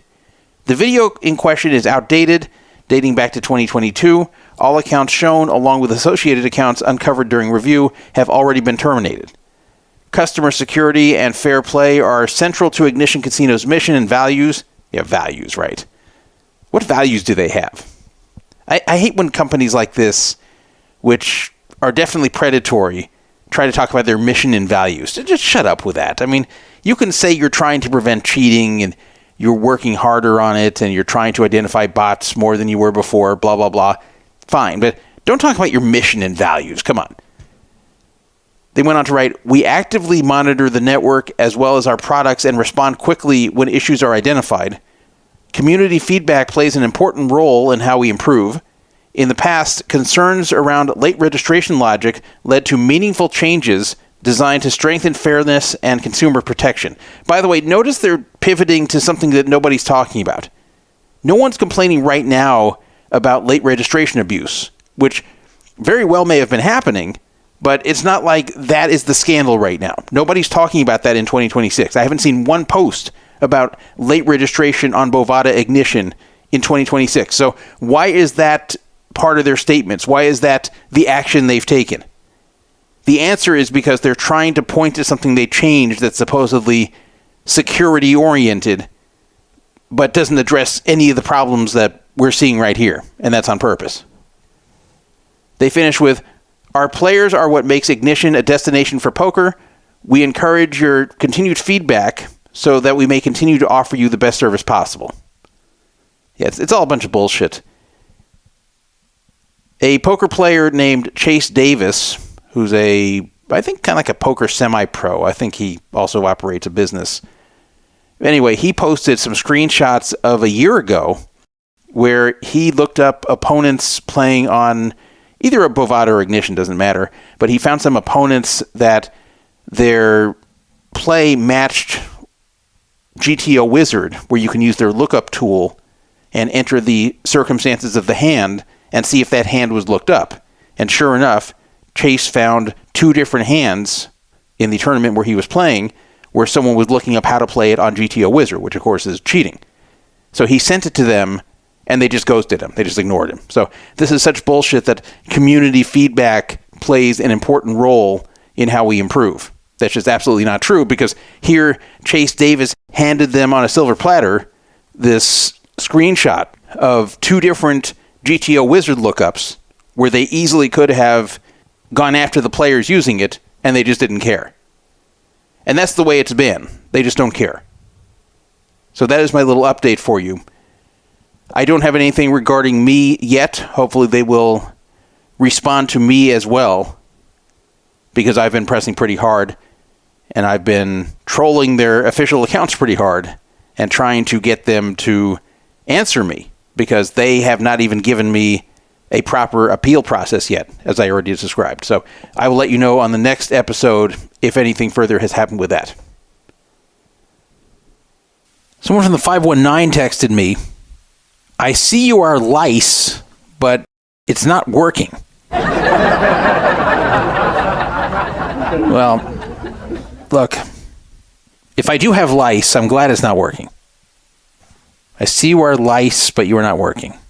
He's actually trying to say, I see you are live, but it's not working. But it came out as lice. Then he said, it's working now.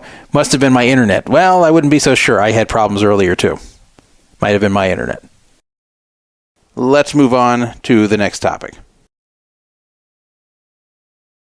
We have talked about the crypto-based poker site Phenom Poker, which I like to call Phenom Poker, and I'm going to call it that for the remainder of the segment. I just called it Phenom because people keep correcting me and say, no, it's not Phenom, it's Phenom. They sound like an idiot, and they say things like that to me. And in defense of my own pronunciation, I'm telling you, I'm going to call it Phenom, but that's an intentional thing. Okay? That's my disclaimer. So Phenom Poker was announced in January of 2024. And it was started by a guy named Matt Valeo, V-A-L-E-O. And I'm not going to go into the whole thing of what Phenom Poker is. It is a crypto poker site, but I'll give you a few bullet points about it. If you want to know more about it, you can find the episodes we did. We've done at least 2 of them since then. And I had some criticisms for Phenom Poker, but ironically, my criticisms didn't really figure in to what ended up happening. They had kind of a scandal, and I was a big commentator on that scandal. It was supposedly a new, big, exciting thing, according to themselves, that was going to revolutionize online poker play. And if you're already groaning and going, okay, you got to be kidding me, then I don't blame you, because that's what I thought.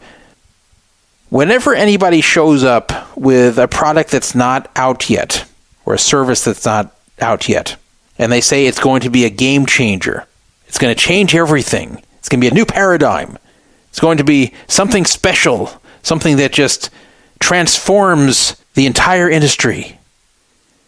When you hear language like that, it just about never really is. And this is applying to all industries, not just poker. Usually things that actually are transformative don't come in announcing that they're going to be transformative. The iPhone, for example, that was definitely transformative. But it was not really presented that way. They just showed up with a commercial showing what it could do, and it looked really cool. It was way, way, way better than any kind of phone you could have at the time. The way the web looked on the iPhone was way, way better than any kind of phone you could buy at the time. And that sold itself. So it really was transformative, the iPhone. But they did not call it that. They did not push it as, this is the next huge thing. Oh, this is something that's going to change your life forever. They didn't say stuff like that, even though it ended up being true. But what I have seen in a lot of different industries is supposedly transformative or game-changing products and services that very much underwhelm when they're actually released. In fact, remember we had Jamie Gold and his toothbrush on here? Remember I played you that ad where they were soliciting money for Jamie Gold's toothbrush? That's something along those same lines. So anyway, the point behind Phenom Poker is that it's got 2 features that are supposedly unique. The first feature is that you hold your own crypto. So the whole thing is managed by smart contracts. So you're holding your own crypto, then you sit down at the table and you buy in for whatever you want. So temporarily they're holding it for you so they can run the game. And then when you stand up for the table, you get immediately paid. So whatever you have is what it adds to your crypto wallet. If you won, you're going to end up getting more back. If you lost, you're going to end up getting less back. And if you have 0, then you get nothing back. But the smart contract, the crypto smart contract, manages that. And you never hold a balance on the site. You're holding your own crypto, and your balance only comes into play when you're actually at the tables. Now, I pointed out there was a problem with that because if there's any bad actors on there, like cheaters, multi-accounters, whatever, you can't punish them because they have control of their own funds. But at least the upside to that is that if the site goes under, you don't have a 2011 full tilt situation where the money's just gone. Where whatever bankroll you have on the site, at least, when you stand up from the table, you have it all right away. That was the big selling point. Now, had they just stopped there, then they may have had something. They'd still have the flaws I mentioned, but, I can see the appeal of being able to control your own funds just like you do in a live card room. Think about it, a live card room. When you walk in, the money in your pocket is always with you. It's only when you buy chips that the casino's temporarily holding your money, and then when you cash out, you have your money back. So, same concept. But they introduced a second part to it that I thought was unnecessary, and a lot of people thought was unnecessary, and this was a weird token. Now, the weird thing about the token, which is called the Phenom token, that had to do with ownership of the site, that you'd actually earn ownership by playing on there. Now, this was stupid and unnecessary. And they had this whole procedure where you earn ownership as a form of rakeback, and that with the token that this would signify how much you owned of the company, and you'd have voting rights, and then this would also entitle you to profits the company's making, blah, blah, blah. So the whole thing seemed unnecessarily complicated, and also possibly violating U.S. securities law. And keep in mind, this whole thing is already not legal. They can claim it's legal, but it's not. I don't see anybody clamping down on them at the moment, but at any point it could get busted. It definitely is not legal in the U.S. They're just not big enough to be getting such attention at the moment. But the token thing makes it even worse from a legality standpoint. But even if you want to ignore that, it's just unnecessary. And you might say, okay, well, but that sounds kind of cool. When I keep playing on there, I'll earn percentage ownership of the site. That sounds fun. Well, this was already tried back in 2006, and it didn't work. This, of course, wasn't a crypto site back in 2006 because that didn't exist then. But in 2006, there was a site called PokerShare, which was a skin of UB of all places. And it was the same thing. You would earn, quote, ownership of PokerShare as you played. Well, it was a stupid gimmick. Your ownership meant nothing. I was a, quote, owner from playing on there a little bit. Didn't get me anything. It was a waste of time. Eventually, PokerShare shut down. So they really need to just put that aside and focus on running a good poker site. It's hard enough to get a good poker site going without this stupid gimmickry there. But unfortunately, this token is now what is at the center of controversy with them. At the time when they launched, they already had a list of pro ambassadors. When I say pro, I mean Poker Pro ambassadors, who were pushing them pretty hard on their social media. At the time when they launched, they had about 8 of them. And they've since picked up other ambassadors, and a few of the original ones have dropped out. I assumed at the time that Phenom Poker was not paying any of these people. I figured what they were doing was giving some percentage ownership through these tokens to these players, and that's why it was to their own benefit to push this thing really hard. So I assumed, I've never been given independent confirmation of this, but I'm assuming, and I think there's a good chance I'm right, that Phenom Poker went to these various poker pros and said, hey, how would you like to be an ambassador of this site? And I'm not going to pay you in US dollars, but I'll give you X percentage of the site just right off the bat. And if it does well, then you'll make a lot of money. So you won't have to buy into running this site. You're not going to have to shoulder the burden of the expenses. You're not going to have to risk any money. You just have to stamp your name on this and promote it, and I'll give you this percentage. And maybe it was different for each person. Like, it seemed like Brian Rast and Chris Hunichen were really involved, and some of the other ones were lesser involved, but still promoting it. So anyway, I assumed that these pros were getting paid by just being given a whole lot of these tokens with the promise of one day this will be huge and you'll be an owner and you'll make a lot of money, kind of like Full Tilt style before they crash and burn. That's what I thought, and that's what I still think. Well, some time passed. Phenom Poker actually went up. I was very skeptical. I thought it was going to be a fail site. I thought it was just not going to work. I thought it was going to be dead. I thought it was going to be a ghost town. I thought all these pros were wasting their time.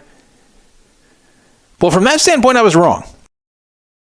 It actually grew bigger than I thought it would. Now, it's by no means a big site, but it was a functional site. Mostly at low stakes, but it was a functional site that was generating a decent amount of rake every week.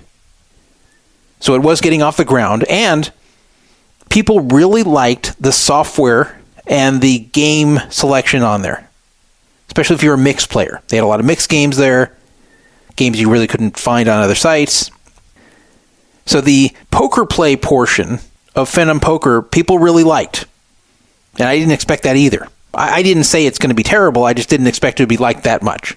So because of the good software and the variety of offerings, the site was slowly growing, and it was generating some decent rake every week, as I just said. Now, what I didn't realize was that players had the ability to trade in the tokens they were earning as, quote, ownership for actual cold hard cash. I didn't know that. I thought you would just be some kind of bullshit partial owner and maybe get paid one day if the site ever really succeeds. But it turned out that something they were promoting for quite some time was that you could take whatever tokens you got and you could sell them back to what they called the treasury, which was basically the site itself, and they would transfer you a stable coin called Tether, which is always tied to the US dollar. In fact, that's why it's called Tether, because it's tethered to the dollar. So each Tether is always worth $1, and then once you have Tether, you can either hold it or you can go to any exchange and sell it for $1 each. So you could get that directly from Phenom Poker in exchange for your tokens. So a lot of the players were turning in their tokens and get paid direct rakeback this way. And people were happy with that. And some people were doing a combination of holding some of the tokens that they were earning from rakeback and then trading some of them in for USD Tether. And I kind of forgot about Phenom Poker. I saw it being pushed still on X, but I didn't really care. And I heard people seem to be enjoying it. So I thought, okay, whatever. Seems to be semi-working out. So, all right, great for them. Well, that all changed on January 5th, 2026. Spew Artist, who is a longtime listener of this show and also longtime forum member, but he thought of me and he thought of this show when he found himself in a situation with Phenom Poker, and it was a situation which had flown under the radar for the prior 2 days. So he wrote, "So I think Phenom just did something kind of shitty. I'm not 100% sure, but I'll let you all be the judge. Did I get rolled here? I've been somewhat of a regular on the site for a while, not a super grinder or anything, but a regular, playing mainly at low to mid stakes mixed games. Site was fine, it had its bugs, but generally I'd say the user interface was good and the action was okay. I feel I need to give some general info on the model, or this won't make any sense. The model for the site was like this. You play, every week you get your rakeback paid out, not in Tether, but in their Phenom token. The price of the token fluctuates how the site generates rake every week using some algorithm that I won't explain in detail here. The site takes some of the rake and puts it in a treasury every week, so you can redeem your tokens if you want. If you hold it, you can also get weekly rake share payments as a reward for holding it. You can't buy the token, meaning you can't buy it anywhere. You can't. There's no way to buy it. You have to earn it from playing and raking, or move it out of your wallet or anything. It's not transferable and not tradable. But if you choose, you can cash out your token at any time for USD Tether, paid directly to your account. That's how it used to be anyway. So I'm grinding a bit, and I accrue something like 4K tokens, half of which I redeemed at various times. So now I have like 2K tokens in my account at a price of $1.93. Now the $1.93, you may wonder how that the price, because you can't trade it. So who's determining that price?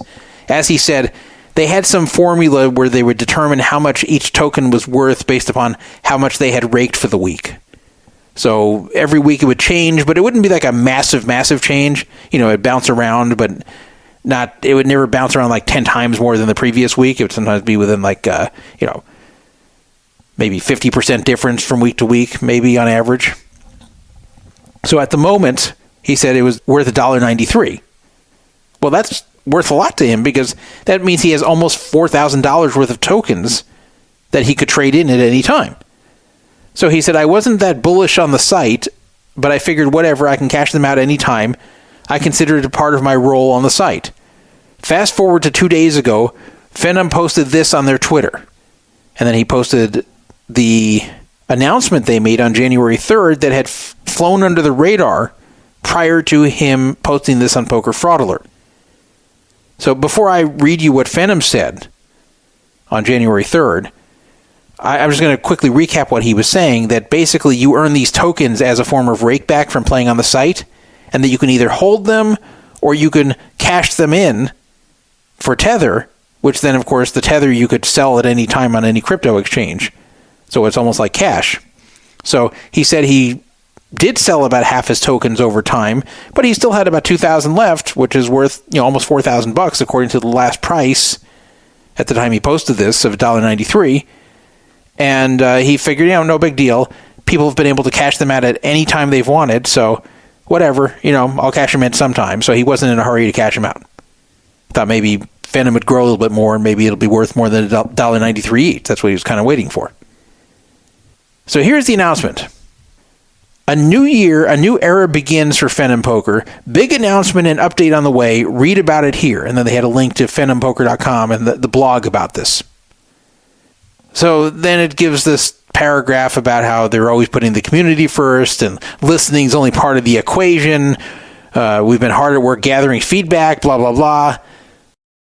So past that first paragraph, they go on to explain a change that is coming. And I'm not going to read this whole thing. It's confusing if I read it to you. One thing that someone on X pointed out is that they talk about a multiplier. But the funny thing about the multiplier is they list 0.2, 0.4, 0.7, 1 times, and 1.5 times. Well, the funny thing is here, what they were trying to say is this is an additional multiplier you get. So like 0.2 times doesn't mean they're going to cut what you have all the way down to 20%.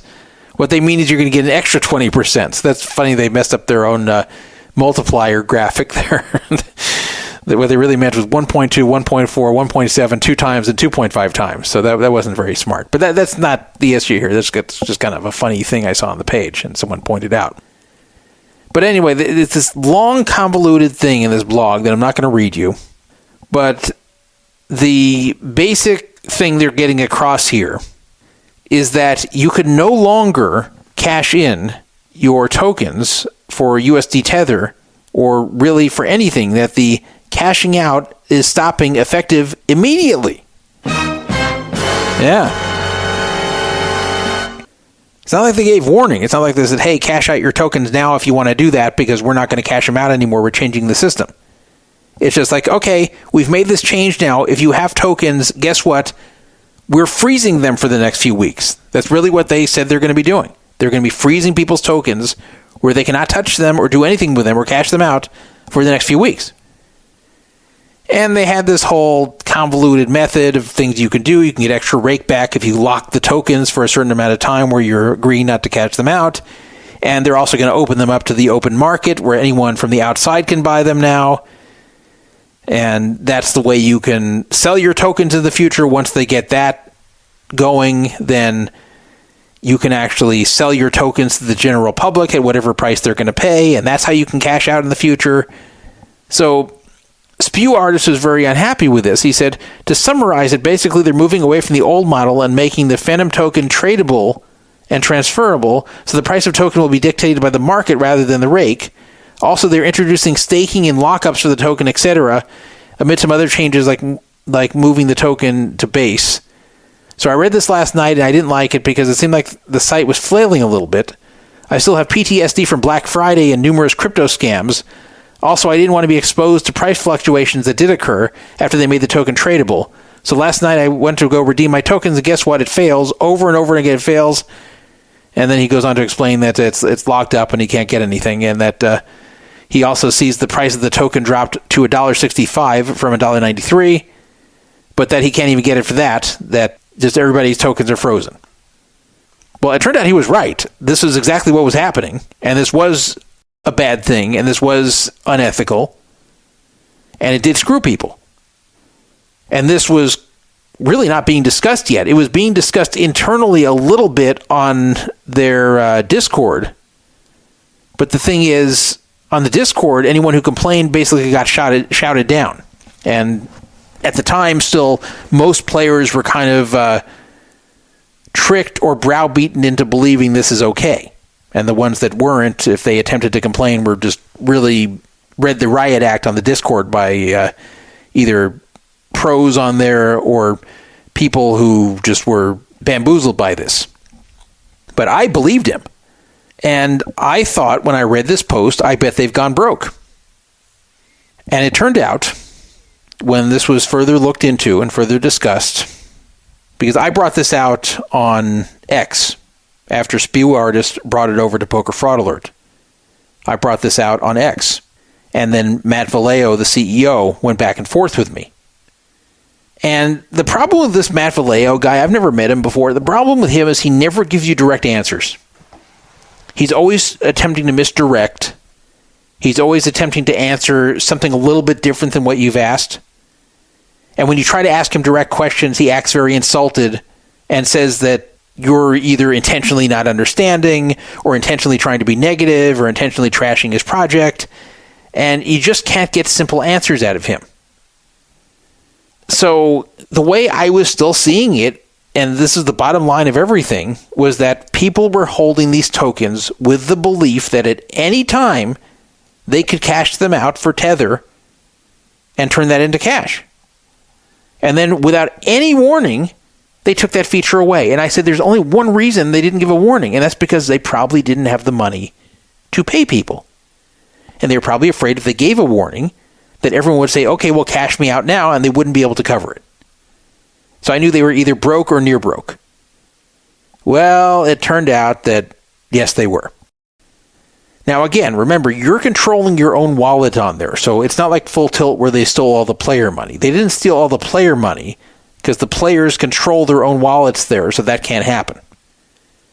But they did take the rakeback money. Now, you might wonder, how can that happen? Rakeback money is rake back. And remember, they're changing the price of the token every week according to the rake collected.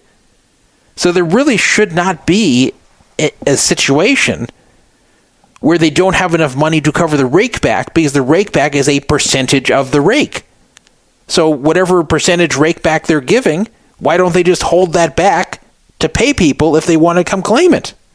How could that ever be gone? And I kept asking that over and over in various forms on X. Me and Matt Vallejo was going back and forth, and I just kept asking, where did it go? What happened here? How could it be gone? And I just wasn't getting a direct answer. And I just kept saying, look, this is not ethical. It is not ethical to say, we're just not going to allow you to cash out. We've been encouraging you to hoard it all this time with the understanding you could always cash out, so it's safe to hoard it. But guess what? It's actually not safe to hoard it. We're just going to be freezing it for the moment. You can't touch it. And when we unfreeze it, then let the open market pay you. We're not going to pay you anymore. Now, whoever from the outside is willing to pay you, they can pay you. Well, with this going on, what kind of interest do you think there's going to be from the open market? Would you want to buy Phenom tokens at this point with all this going on? Would you want to pay $165 per token? No. There's going to be far, far more people trying to sell the token, the people who couldn't sell it because this was abruptly changed. So once they open it up again and unfreeze the tokens, there's going to be far, far more sellers than there will be buyers. In fact, I'm wondering how many buyers there will be at all. Who's going to want to buy this? I don't. I can't imagine who will. And if someone does, it's going to be because they want to speculate and buy in very low. They want to buy in for pennies. No one's going to pay $1.65 per token. Now, maybe if it goes down to 2 cents, yeah, you'll get some people interested saying, okay, well, I'll take a shot. It's worth so little here. I'll buy a bunch of tokens. And if by some miracle this site ends up being really big, I'll make a fortune.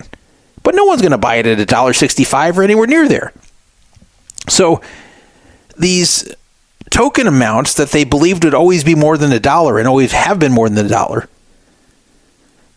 are going to probably plummet to near zero once it goes on the open market, because the only way the price is stable on the open market is if there's consistent demand for these tokens that matches the supply of those who are trying to sell them.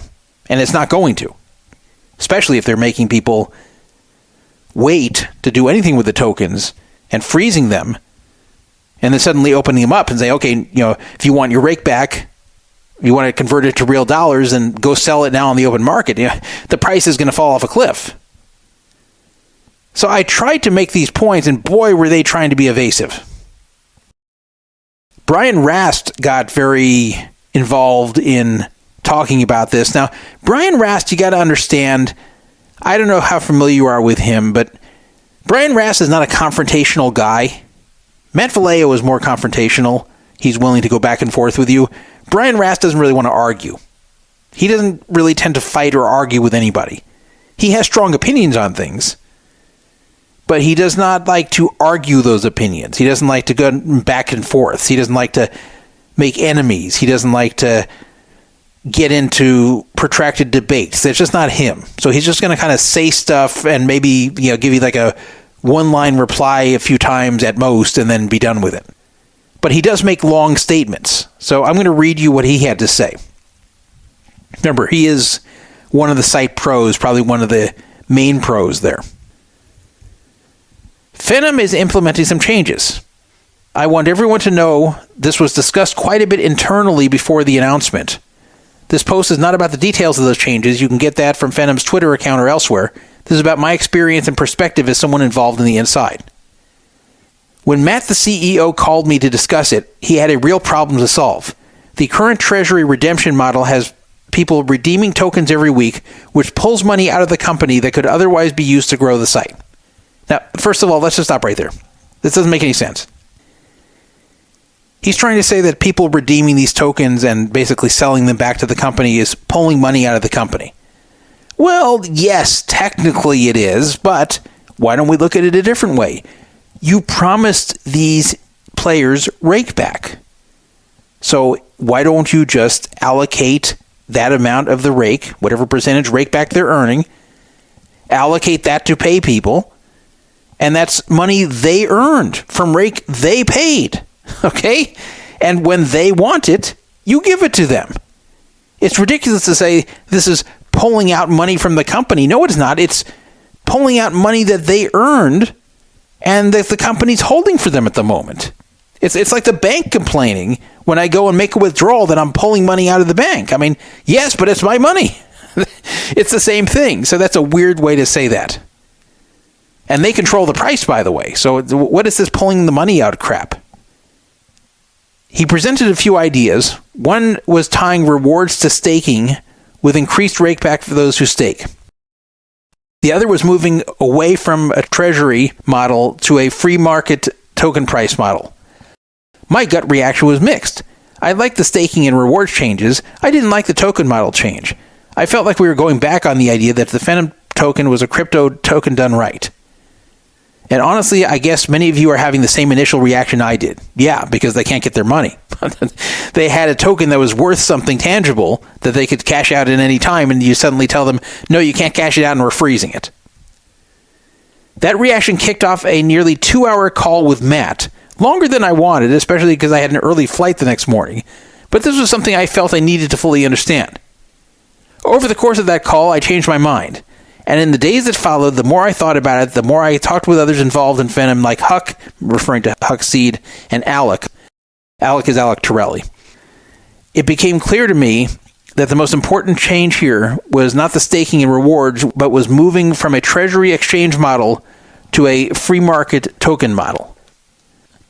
So he's basically telling you, this is actually great. This may seem like something you don't like, but this is actually great because yes, we're holding your tokens for a few weeks here, and yes, you can only redeem it on the open market, but this is better. This is the way. This is the way forward. So he's going to explain it. The company currently has a problem with variable random token redemptions coming out of the 50% of rake allocated to the treasury. Matt even recently said he had to sell tokens below market value to raise treasury funds. I know because I bought some. That alone highlights the issue. Now let's stop right there. What does that mean? Matt, the CEO, had to recently sell tokens below market value to raise treasury funds. Well, hold on. What market value? It's not on the market. It's not open to anybody to buy on the market yet, so what's the market value? And he said he bought some of them. Basically, Matt was running around behind the scenes somewhere and was pitching to people, hey, can you put money into the site's treasury in exchange for some tokens. So I'm going to sell you more of the site in exchange for some real cash in the site's treasury. That's what he was doing. But where is all the money gone? Why are they needing to do this? Well, we'll get to that. He went on to write, but to me, the bigger problem is that the treasury redemption model is fundamentally illiquid. No, it's not. You should be able to just separate the rakeback portion of it and let people get the money from there. It's not illiquid. Many people have not been able to redeem as many tokens as they want week to week because the only buyer is the treasury, and the treasury can only allocate a limited portion of weekly rake to redemptions. Anyone who thinks about basic free market economics for more than a minute can see that having a single buyer with capped funds is not an efficient or healthy system. Why not? People are expecting rakeback. Yeah, it's a little bit variable, but they're expecting rakeback. They want to be able to get it at any time. What's wrong with that? That's very efficient. What's he talking about? While having a fixed token price tied to the last 4 weeks of rake sounds nice, I don't think that benefit is worth draining the company of reliable weekly income while also creating severe illiquidity. In my view, the problem only gets worse over time and would eventually create reputational issues for Phenom. Well, it did, but because you guys changed it so abruptly. And you're probably still wondering, where is all the money going? Why is it disappearing if rakeback's only a certain percent? And I still wondered that at the time. The only real solution is moving to a free market token model on an exchange. Importantly, how the token is bought or sold is not what gives it value. The Phenom token is not valuable because it can be redeemed from the treasury. It is valuable because supply is capped and staking allows participation in 50% of the rake the company collects. The token represents ownership in the revenue stream of the business. That has not changed. So it's unique, you see, because the supply is capped and it represents ownership. How many tokens and coins have you heard this about over the last 5 years? You've got to be kidding me. As long as the site operates, poker is played, and rake is collected, the token has value. And token holders should want treasury funds to be used to grow the site, so the more rake is generated and distributed, rather than having the treasury act as the sole buyer of tokens. So basically what he's trying to say here is, yeah, if you just don't get your rake back that we promised you and let us hold it, then we can expand the site with it and we can get bigger faster. Well, sure, but the whole point of rake back is to pay the rake back to the players, not put it in the company treasury. What are you talking about? He writes, I do realize this change could cause volatility early on. It may unlock sellers, but it also unlocks buyers. Yeah, who? Now anyone can buy Phenom tokens at any time. Who might want to do that? Yeah, good questions. Crypto investors and traders who look for projects with real revenue and alignment. You've got to be kidding me. All wallets are visible on-chain. I plan on locking all of my tokens. Matt is doing the same, as are the other people involved with the project I've spoken to at this point. I'm excited about the longer lockups and the ability to earn even more revenue than before. Either the site succeeds or it doesn't. That was always true, and that outcome has nothing to do with whether the tokens are redeemed through a treasury or sold on the market. Yes, it does. What it has to do with is that when people have their tokens and want to be able to redeem them to get their rake back, they could before, now they can't. Now they have to go find chumps on the open market to pay a tiny fraction of what they were getting before. Little problem, wouldn't you say? One of the prime reasons I got involved with Phenom in the first place is alignment. The site is aligned to the players. How? I mean, you guys went and did this without telling them. You just dropped it on them. How's that aligned with them? The change is not bad for players. Despite my initial knee-jerk reaction that it was, I now believe it was necessary for the long-term health of the project. The Phenom token is different because it's actually necessary. It is the mechanism for distributing rakeback. It is ownership in the revenue of the company produces. Moving from a fixed-price sole redeemer system to a free market system should improve liquidity and overall token health. Well, I guess liquidity for the company because you don't have to pay people anymore. Now you can have the open market pay the token holders. That's great for you guys, but crappy for the token holders. there is a good chance that eventually the market prices the token higher than the current treasury formula, which is effectively about 10 times annual revenue. Early stage growth companies often trade well above that. What is he talking about? That is not why this change is happening, though. It is happening because it solves real liquidity problems created by a system that was originally designed due to concerns about the token being a security. With those concerns gone, there is no reason to continue handicapping the growth of this site. This actually makes it more like a security, so I don't know what he's getting at there either. There's also a decentralization issue. One of Phenom's long-term goals is for token ownership to come with increasing voting rights as the site matures. Ah, yes, we'll get to that. That requires broader token ownership. A system where the treasury is the primary buyer and tokens flow back to the company does not promote decentralization. A free market does. Well, I got a question for you then. When did people vote on this? So supposedly they're all owners with this token. How come only the primary owners of this token are the ones who voted on it? You didn't even tell anybody. You just did it. So there was no voting. He finishes off by writing, wrap up. Change is uncomfortable, especially when it touches something people care about. My job here is not to sell anyone on short-term price action. I don't know how that will look. I believe these changes on Phenom provide the best chance to succeed long-term. After being deeply involved in these discussions, I believe this change strengthens the project, aligns incentives better, and gives Phenom a real shot at becoming what it set out to be. Well, as you can see from my comments, I didn't agree with very much of this at all. I actually kind of think he believes it, though. I don't think he's bullshitting us. I think that Matt Vallejo just kind of talked him into believing all this stuff. Because it's very idealistic. Sure, if this is going to help the company go to the next level and be worth so much in the future, and they just need this extra cash that they're giving away right now as rakeback, and this allows them to grow faster and become something gigantic, and then anyone who holds on to their tokens is going to be rich one day. Oh yeah, sure. But that's not what's going to happen, and you know it. What's going to happen is that the tokens will go on the open market, and no one's going to want them, and the price is going to fall. And everybody who thought they're getting thousands of dollars from their thousands of tokens will not be. They may only be getting tens of dollars. I'm not even kidding. Matt Berkey asked, am I missing something here? Isn't shifting to a free market system counting on rakeback grinders to either A, hold a substantial portion of their profits, or B, drive the stock down so low due to player illiquidity that the general crypto space will hopefully speculate and provide support? Yeah, exactly. That's what they're saying. So you're not missing anything, Matt. They basically are trying to raise money from outsiders this way. This is like a backdoor way of getting outsiders to infuse money into your company. And they're doing it by having these outsiders, hopefully they want, it's probably not going to happen to much of an extent, but they're hoping these outsiders will buy the token both from their own users, so they don't have to pay them, and maybe from the ownership and pros themselves, so they can get some additional money as well. It's basically a similar mechanism to a struggling company going to outside investors saying, hey, give us some money and you can have an interest in the company. And that is what failing companies do. They will seek outside investment.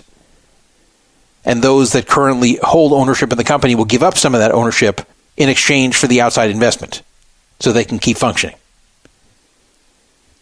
So I said to Berkey, you're not missing anything. It's a lot of words to say that they're not giving real rake back anymore, but you can now instead sell your, quote, ownership of the company to interested buyers, if you can find any. They froze everyone's tokens abruptly and nobody can redeem them now. And that's really the situation in a nutshell. So I went back and forth with Matt Vallejo about this, and I just wasn't getting any straight answers. But finally I found out something that was rather illuminating. Finally gave me my answer as to what happened to that money. They were raking. They were doing okay.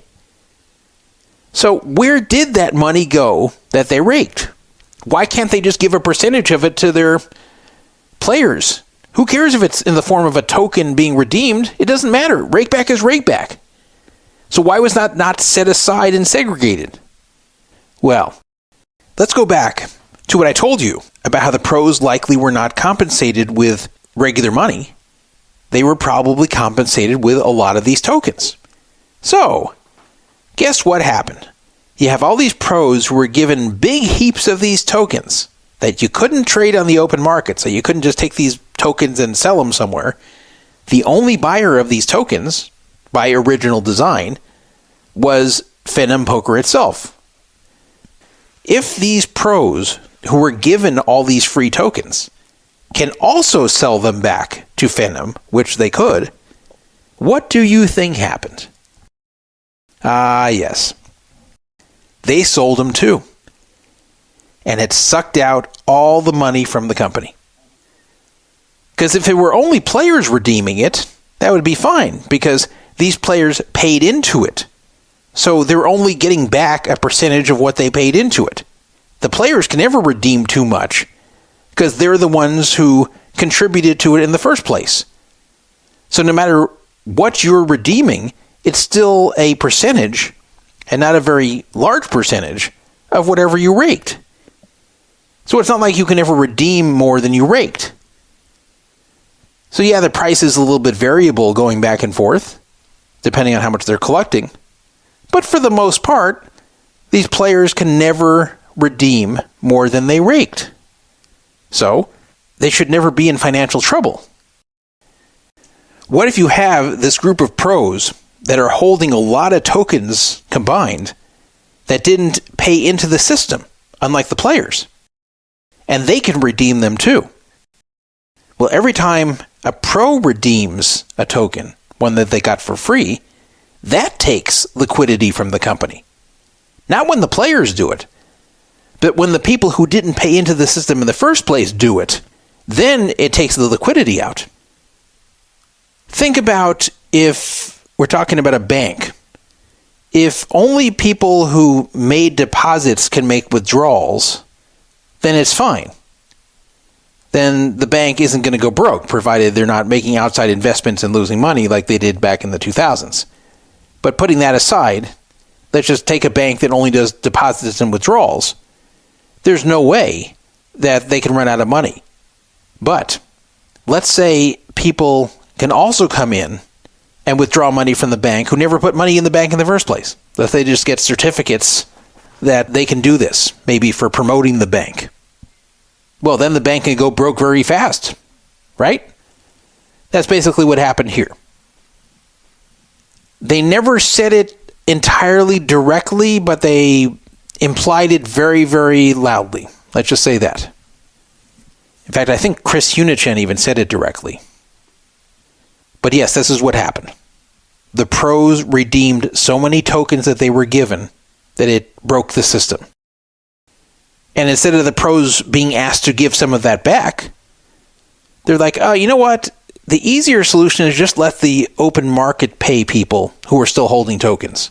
So we're pausing all redemptions because we're almost broke. And we'll just let outsiders pay them. We'll just transfer the responsibility to the outsiders. Hopefully they'll want to buy it, and hopefully the price won't crash. But don't worry, guys, it's good for the long-term health of the site. You really should care about that. Who cares about your rakeback? The important thing is that the long-term health of the site is assured.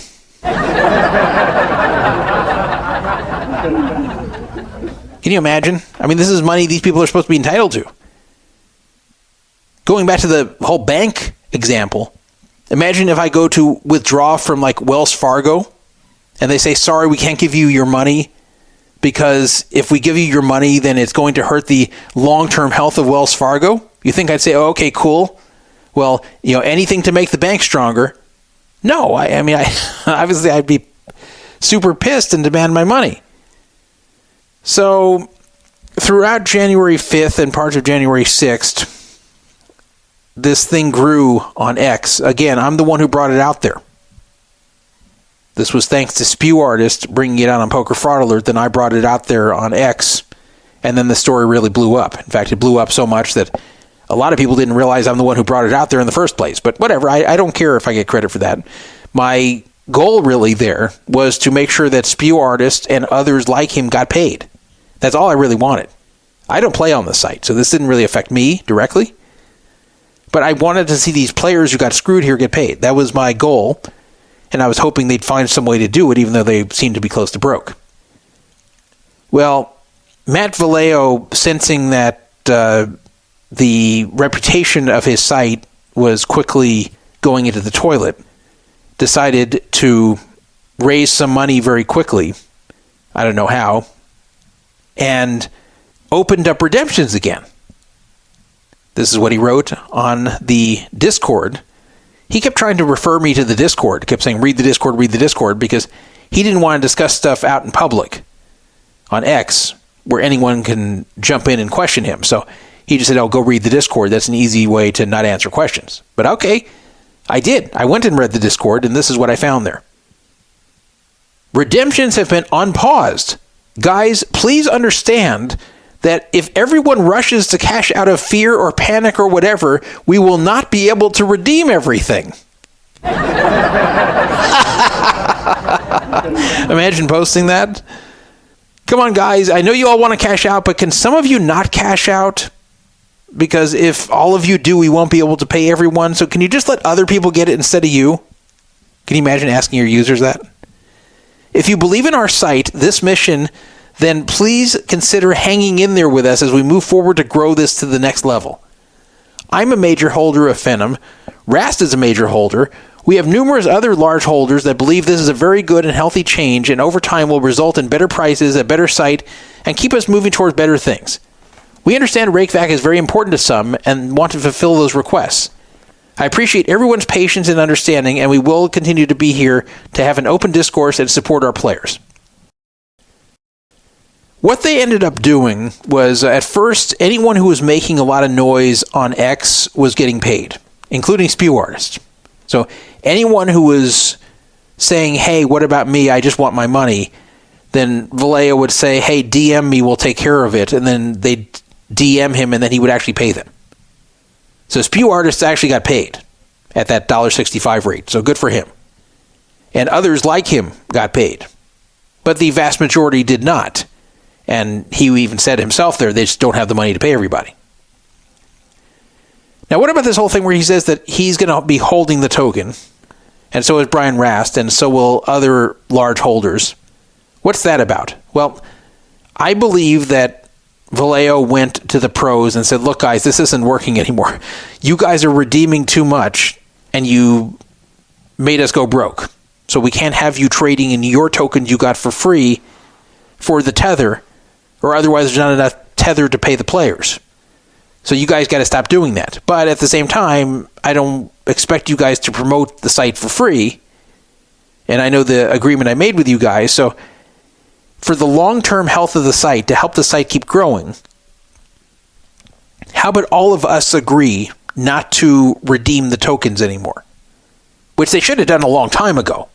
But he was basically saying, let's all lock the tokens where we can't redeem them, and then let the rest of the tokens be sold by the players on the free market. Now, why not let the pros sell them on the free market? Well, because that increases the supply even more, and the demand obviously will not keep up with that. So he's saying, maybe if we all lock our tokens, me and all the pros, and it's only the players selling their tokens on the free market, then maybe the supply won't be that huge, and then maybe it'll match demand and the price will stay stable. So that's basically what he talked everybody into. Now, believe it or not, I agree with him on this part, because the pros couldn't just keep taking money out of the system like this. It was going to destroy everything, and it did destroy everything. So I understand where he says, look, enough is enough. I should have never allowed this in the first place. And this went too far. Now the treasury is almost at zero. So in order for the site to have operational funds and to be able to pay off the rakeback obligations we have, you guys had to stop redeeming them. So just let's lock all our tokens and hope we grow. And then one day you can start redeeming them again when we're back on better footing. That's what I'm pretty sure his discussion was with the other pros. But that still doesn't create money to pay the players who have these outstanding tokens. Now, how much is outstanding? Well, I tried to ask him and I wasn't getting a direct answer. But I was hearing on a Spaces that night, because he went on to Twitter Spaces on Omar's show. And I wasn't around for that. I came on afterwards and talked, but I wasn't around when Matt was there. And they were throwing around the spaces. I don't know if Matt really said this or not, so I'm not going to quote him because maybe he didn't say it. But that maybe as much as like $7 million needs to be paid out. So it's a lot, because this is not a huge site. I mean, like a giant site like GG Poker, $7 million is a drop in the bucket, but not for a site like Phenom. For them to owe $7 million in back rakeback that they can't support right now is pretty bad. I don't know how they let it get this way. I don't know why they didn't say, wait a minute here. These pros got these tokens for free. They should not be able to cash out this much, or otherwise the whole thing goes broke. Now, I will say a few good things here. Number one, I don't think this is a scam. It may sound like I'm saying this is a scam. I'm not saying it's a scam. I think that Matt wants it to work. I think that they realized they had to do something different here because they went broke this way. And they caught it too late to where now the money's just gone. Now, the idea of we're just going to freeze everybody's tokens and then let the market take care of it is ridiculous, because that screws all the players who were holding tokens.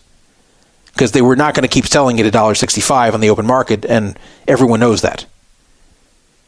So to just tell the players, too bad, this is the way it's going to be from now on, is not fair to them. So really what they need to do is not allow any ambassadors to redeem their tokens or sell them, just lock them up like this, which I agree. That is what apparently they're doing. But what they should start doing is anybody who wants to redeem them now should be able to say, I want to redeem them. And then the company should basically go on kind of a payment plan as they accumulate more rake than just directly pay those who want to sell their tokens. And if they want to give some incentives to those who don't do it right now, fine. But at minimum, everybody should get what they thought they were getting, which is at minimum $1.65 per token. And let those who want to cash out the rake back do it at that rate, even if it takes a little time for the company to raise that money. And then from there, if the players want to continue playing under a new system where the tokens they earn have to be sold in the open market, okay, then so be it. And I guess there's also an option to get direct rake back now, which is fine. Like, whatever it is going forward, as long as it's clear and transparent, then that's fine. As long as the player knows what they're getting into, then if they want to continue playing, then they get into it, and that's fine. But anything they were promised before, which is that the tokens they earned could be redeemed at any time, they should still be able to do that. And the company should basically cover that, at least over the next few months as they earn rake. That should be number one priority. Not expansion, not overall company health. It should be pay the people who you owe first. And then when that's all paid, anyone who wants to redeem them, when that's all paid, then you can start investing in the company again. Anything else is unethical. No matter what way they try to spin it, no matter what way they try to hide it, no matter what way they try to overcomplicate it, it's that simple. And I guess he appeared on Spaces for 2 hours and he talked about a lot of overly complicated stuff, and that's the whole point of this. The whole point is to make this seem like it's very sophisticated and novel and something beyond your comprehension, and that this makes sense even if you don't completely understand it the way they're telling you. That's what they're hoping you come away with. They hope you don't come away with, wait a minute, I was promised this much rake back and I can't get it now, and this sucks. But that's the truth. Chris Hunichin, who's another one of the major pros there, probably holds a lot of tokens. He actually tweeted, the price solely was based on the 4-week rolling rake average. The price didn't and wasn't ever going to move based on people selling the token. That was the one reason they wanted to try this model in the first place. The issue is that the early investors and ambassadors that would sell weekly draining the treasury. So there it is right there. Hunichin admitted it right there. Anyway, I don't know where it's gone since then. I kind of got distracted by all the Bovada stuff. So I kind of took my eye off the Phenom ball. And I don't know if they have paid more people. They said they were going to, but I don't know from what money. I hope they did. Another big problem here is that there are 50 million Phenom tokens. Now let's figure that out. 50 million tokens. they were claiming they were each worth $1.65. Now, if you multiply that out, you're going to get a pretty large number. 50 million times $1.65, which is the last price it traded at, is $82.5 million is supposedly what Phenom Poker is worth at the moment.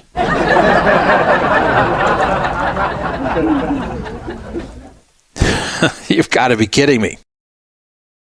There is no chance that Phenom Poker is worth anywhere near that. So this is the problem when you assign a valuation to a company like this, and when that valuation does not match reality. And when you're actually redeeming these tokens for a much higher value than what the company's actually worth. And that's where I go back to what I said at the beginning, is that this token thing overcomplicated the entire matter. What they should have done is they should have told the pros at the beginning, we can't pay you at the beginning, but if the site starts to do well, we're going to allocate, whatever percentage of the rake we collect, we're going to allocate it to pay out you guys. In the meantime, we can't pay you, but you will probably get paid pretty soon as we start raking something that's even just like a little bit okay. And the players are also going to get raked back up to X percentage, and we'll hold that aside. And that's it. Shouldn't be any token, shouldn't be any player ownership, shouldn't be any ambassador ownership. It should just be whoever starts the site owns it, like every other poker site that's ever existed. And yes, those sites pay the ambassadors. Now, if they want to tie the pay of the ambassadors to how much they rake, fine. When I say they, I mean the site rakes. So they could say, for example, I'm just making up these numbers. We're going to give 30% in rake back, so that's going to be locked away for the players. Then another 25% is going to go towards paying you guys. And the remaining 45% is going to go back into the company. Something like that. They don't need a token for that. That's just basic economics. But they got themselves in trouble here by making a token out of it, because then people redeem the token who didn't originally pay for the token, and you see what happens. And then they want the players to just deal with it. They want them to just lose money and accept it. They want to have this dream that the free market's going to take care of it. The free market's going to make the token redeemable for as much money as it was before, maybe even more. It's just crazy to believe this would happen. But it's really a big problem that they seem to think that the token should be worth that much.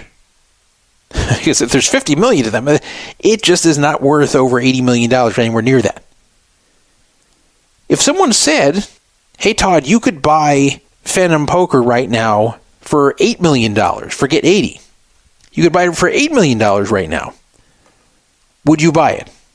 And I would say no. If someone came to me and said, okay, you can have all of Phenom Poker and forget the obligations. Let's pretend they didn't exist. Let's pretend like somehow they paid everybody. So they're back to square one, back to zero. And now you can buy Phenom Poker, Todd, for $1 million. Would I do it? Answer, no. I don't even think it's worth $1 million. I'm not even kidding. The reason is because it's not a regulated site, and the hammer can come down at any time. So this is an ongoing problem with these types of sites, is that even when they're successful, you never know when that's going to end if the government takes action. So if they stay small time, well, yeah, the government may not take action. But if they grow to what they want to be, then the government may take action, and they may have all kinds of problems. And that really reduces the value of the company. Now, if I could buy it and God himself would come down and tell me, I want to tell you, you're never going to get in trouble, and the government's never going to stop this, it's just going to get to continue in perpetuity, then I would pay much more than $1 million for it, because it has an existing player base, and it is raking, and it will rake going forward, and I would recoup the $1 million fairly fast, I would think. But who knows? At this point, they are in debt. And I can imagine these conversations that Matt Vallejo had with the pros, and it was basically, hey, you guys took too much from the company, so we're broke. So can you please still promote it and just accept the fact you're not going to get paid for quite some time? But don't worry, if this works out in 2 years, you're going to get a lot of money. But let's lock the tokens up for 2 years. You guys already got a lot. Now, take zero for a long time to promote this, and maybe it's going to be worth a lot on the back end. And they probably realized it was their only choice. He probably said it's either that or the site goes down.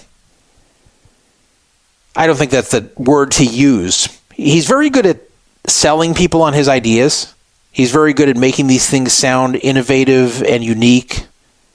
And he's very good at pushing what's better for the overall health, and we just need money for the treasury to be able to expand further, and everybody needs to believe in the project, blah, blah, blah, blah. He's very good at putting that in such language to where it really sounds like you're on the ground floor of something big, and you just got to hold on a little bit.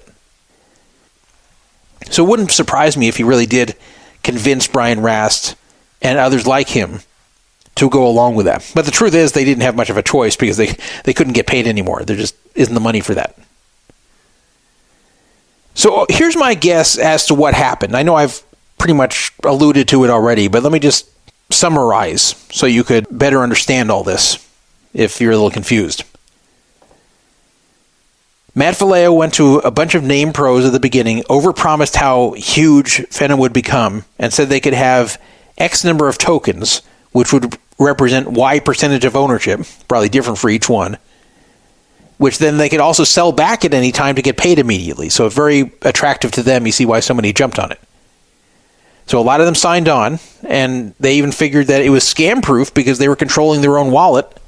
So there's no way they can lose.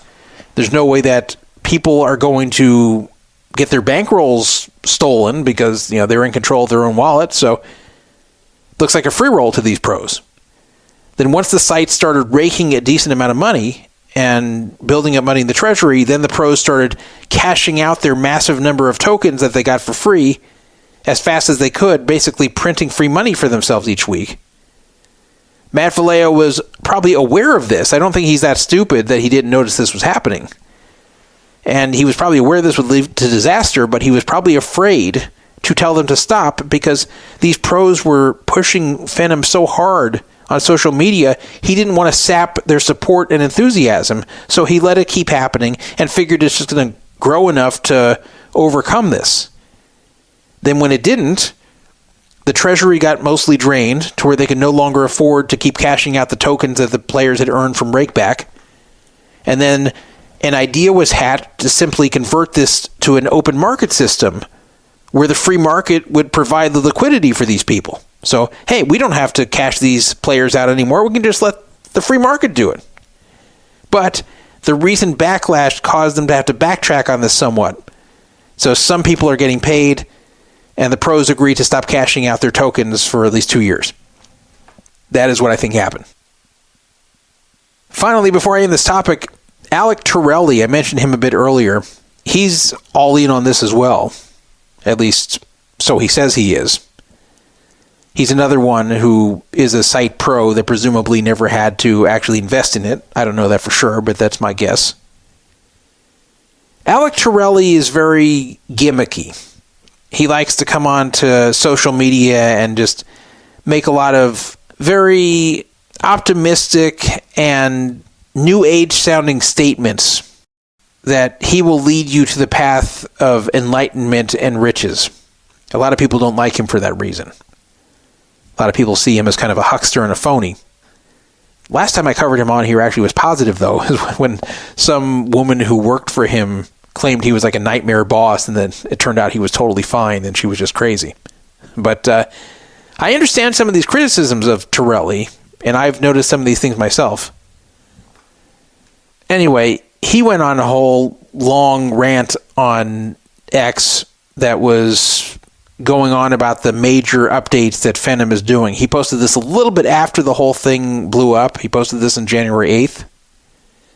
He wrote, Phenom Poker is making some major updates. Here's what you need to know. Revenue share will be based on the length you lock tokens. Longer pays better, but you're never forced to lock. Like, I can kind of see that, but that's already kind of looking Ponzi-ish to say, if you lock your tokens and don't cash them out now, they'll be worth even more later. Ooh, see, that's already not looking good. Number 2, locking tokens increases rakeback. The highest tier is now 39% up from 35%.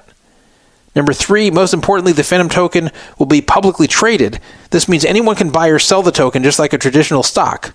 I understand many will be skeptical. I was too initially. That's what they all say. Oh, I was skeptical, but I'm not anymore. However, after long conversations with Brian Rast, Huck, Matt Vallejo, and others, I've flipped. Here's why. If you recall, the Phenom token price was previously fixed. It was updated weekly based on the rake Phenom generated, aka company revenue. The only buyer of Phenom was the Phenom treasury. This sounds a lot like what Rast said. It's like they got together to say the same thing. While it was a novel idea, it ultimately didn't work. Too many people redeemed tokens for cash, leaving the treasury with no funds to reinvest in growth. Phenom had to raise money, often at a discount to the market price, creating a negative flywheel.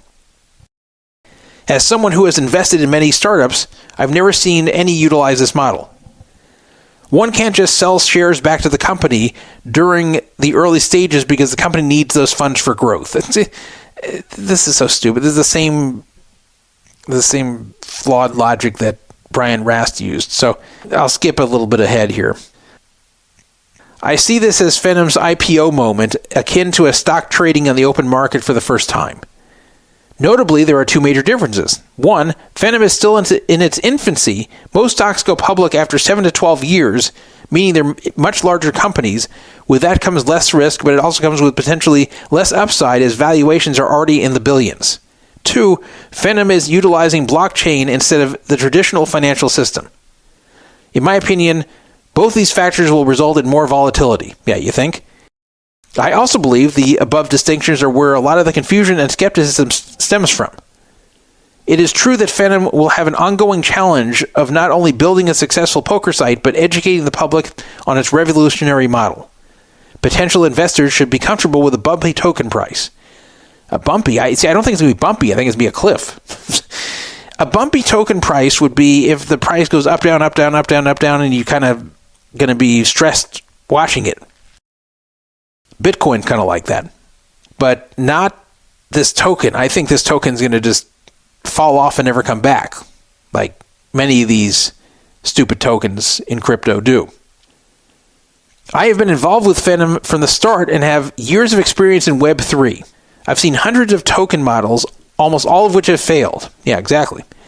This ultimately is because the token has no utility and the projects are scams. The random token is separate from the company equity and revenue, if there's any, therefore has no real purpose to exist. It's a meme coin in disguise. He's talking about the other tokens that failed.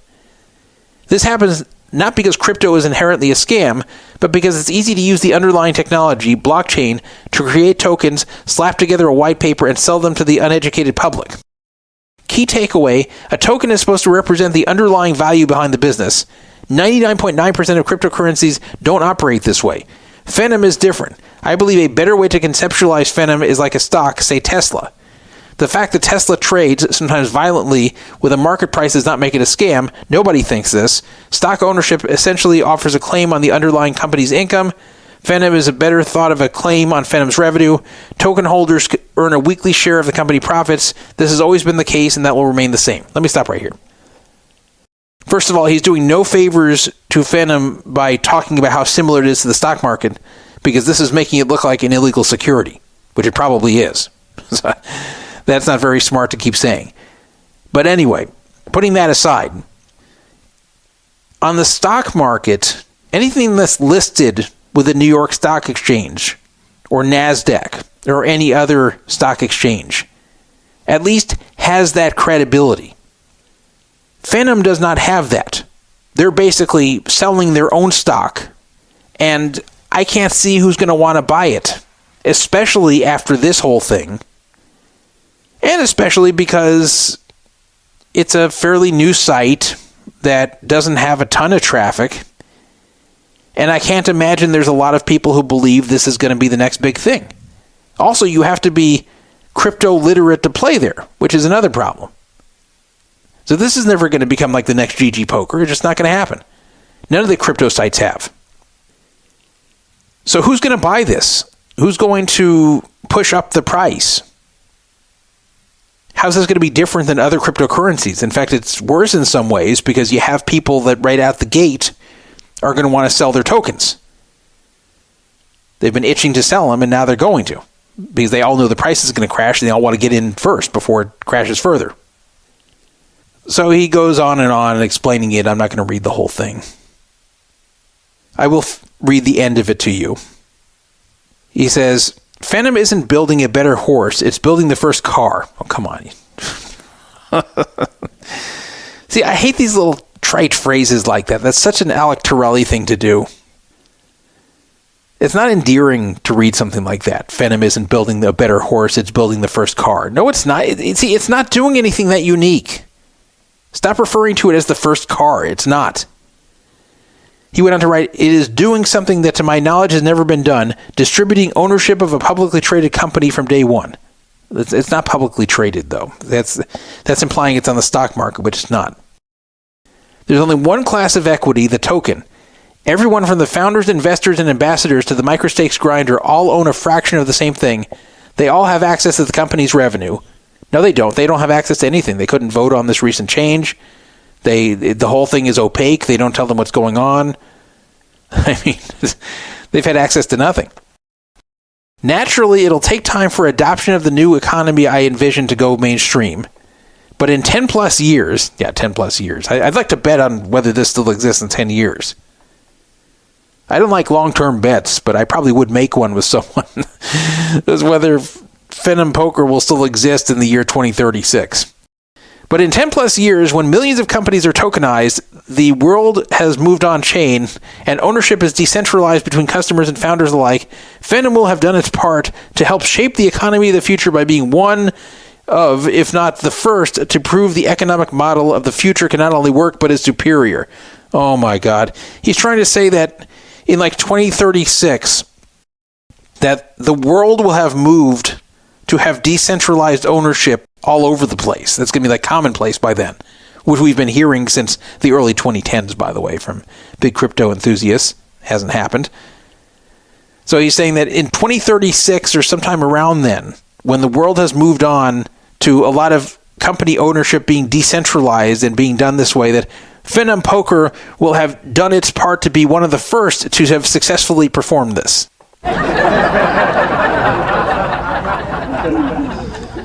You got to be kidding me. I've said that a lot here. You got to be kidding me. That's all I think when I read this stuff. He went on to write, this is bigger than poker.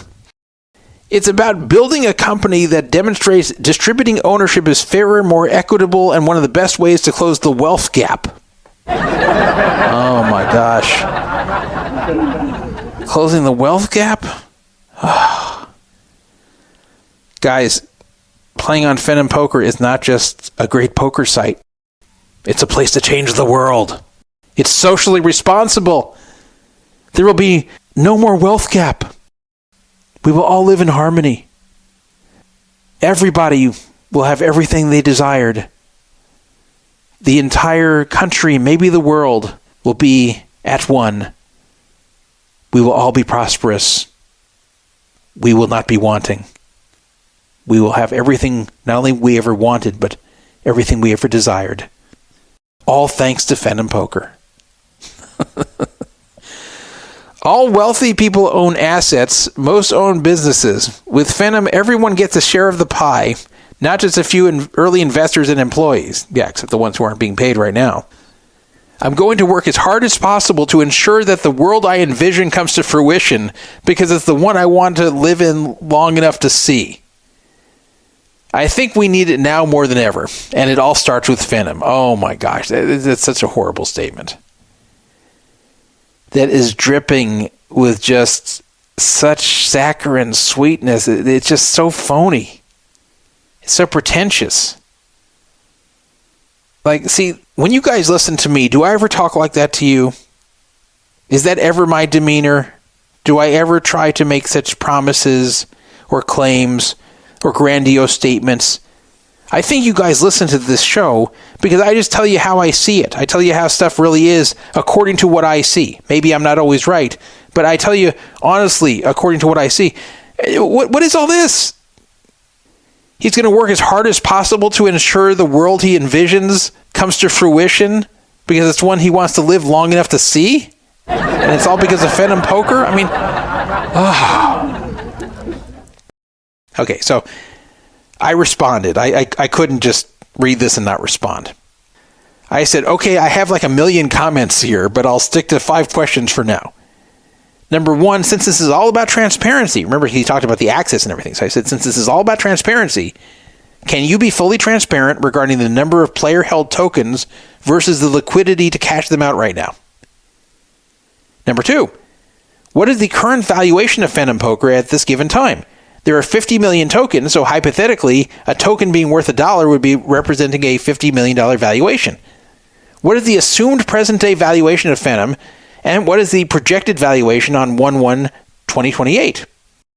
Number 3, how do you compare that valuation to the fact that the entire WSOP brand was purchased less than 18 months ago for $500 million? So basically, I'm saying, whatever lofty valuation you think Phenom Poker has, how does that compare to the whole World Series of Poker that was bought by GG for $500 million? And you'll see how ridiculous this is. Because obviously, World Series of Poker is way, way, way, way more value than Phenom.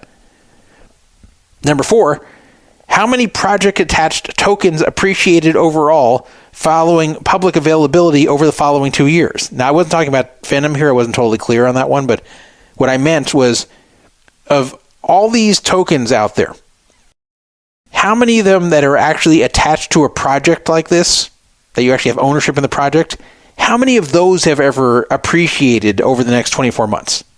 I don't know of any. And number 5, this is the most important. Since you believe so much in the project, and since you presumably are financially comfortable, are you going to be buying additional Phenom tokens once they hit the open market? If so, how much do you plan to spend on them? How many other ambassadors plan to purchase more tokens than they were already gifted? And that's the most important thing here, because despite how bullish they claim to be, Brian Rast, Alec Torelli, any other ambassador, if they're so bullish, why aren't they buying more? Now, maybe some of them are, but I want to know if Alec Torelli, who is putting out this grandiose statement like this, is going to actually whip out money and pay for more tokens than he was already given. Because if it's going to be worth so much more, if it's the wave of the future, if it's going to help the world become a better place and make all kinds of money at the same time, why would he not want to buy as much as he can get, right?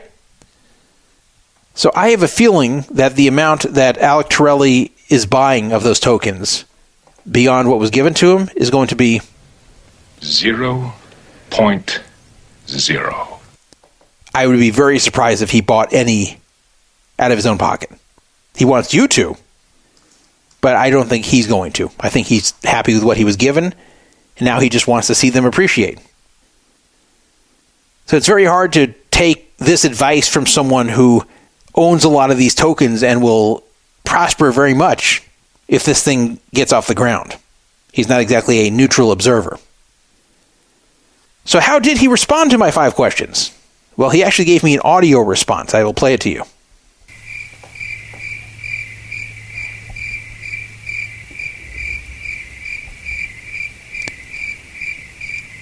That was his response. Crickets. Actually, I would have been happy to just get that response. If he actually sent me crickets, that would be kind of entertaining. But he sent me nothing. He didn't respond. People even mocked him for not responding, and he didn't respond.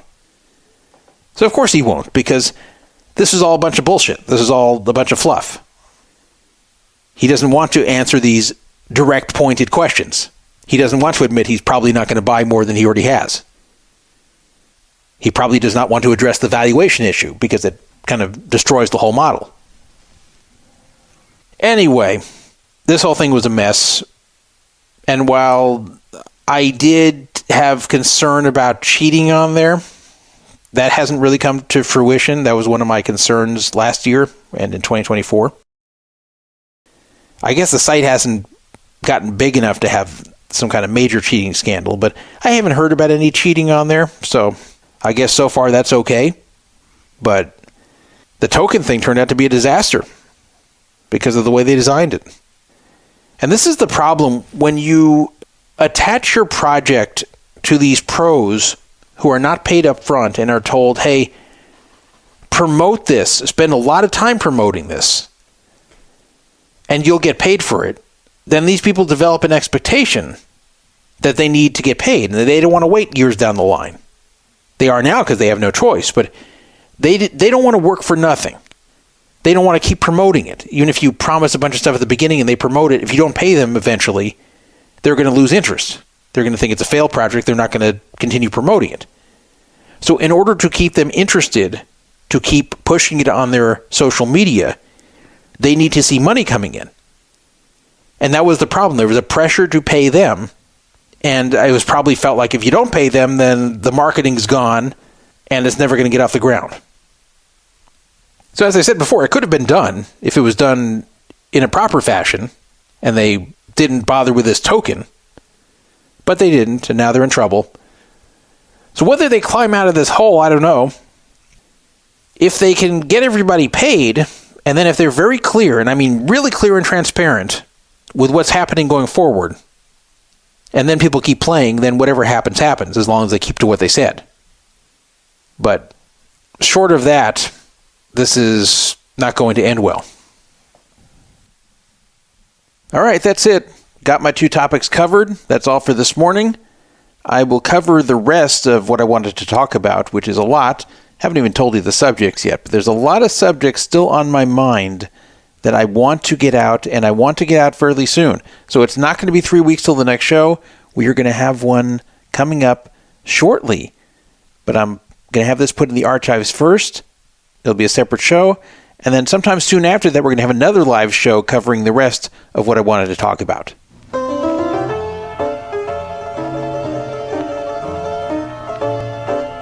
Remember the old days when I would do like 8-hour shows? I don't think I can do that anymore. I think I've kind of aged out of being able to talk 8 hours by myself, which is pretty tough to do. If you don't believe me, try it sometime. Just try to sit there and talk 8 hours straight with like 1 or 2 breaks at most. Like when I had co-hosts, it was a little bit easier because then they could talk and I could be quiet for a little bit at a time. But I was always the main one talking, so that always made it tough anyway. I guess when I would play videos and comment on them, there I would kind of get a break with my voice. But it's not just that, it's just, as you get older, you just can't do it anymore without doing a lot of damage to yourself. So since I'm not making the big bucks with this show, I gotta keep within limitations that are not going to cause my throat distress after I'm done with the show. And besides, I just didn't have time for more than 3 hours or so in this sitting.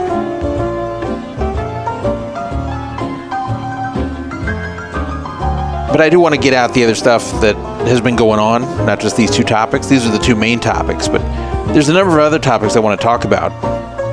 So I'm not going to just leave them. I will get to them. It's going to happen. You'll see. Can't tell you the exact date, but we will have a show pretty soon that covers everything else, plus anything new that may have happened since then, plus any updates on the Bovada situation, which is still ongoing. People are not happy so far with the statement that's been made. They may have to do a bit more, or say a bit more. We shall see. Well, that is all for this morning. Good night, good afternoon, good evening. Shalom.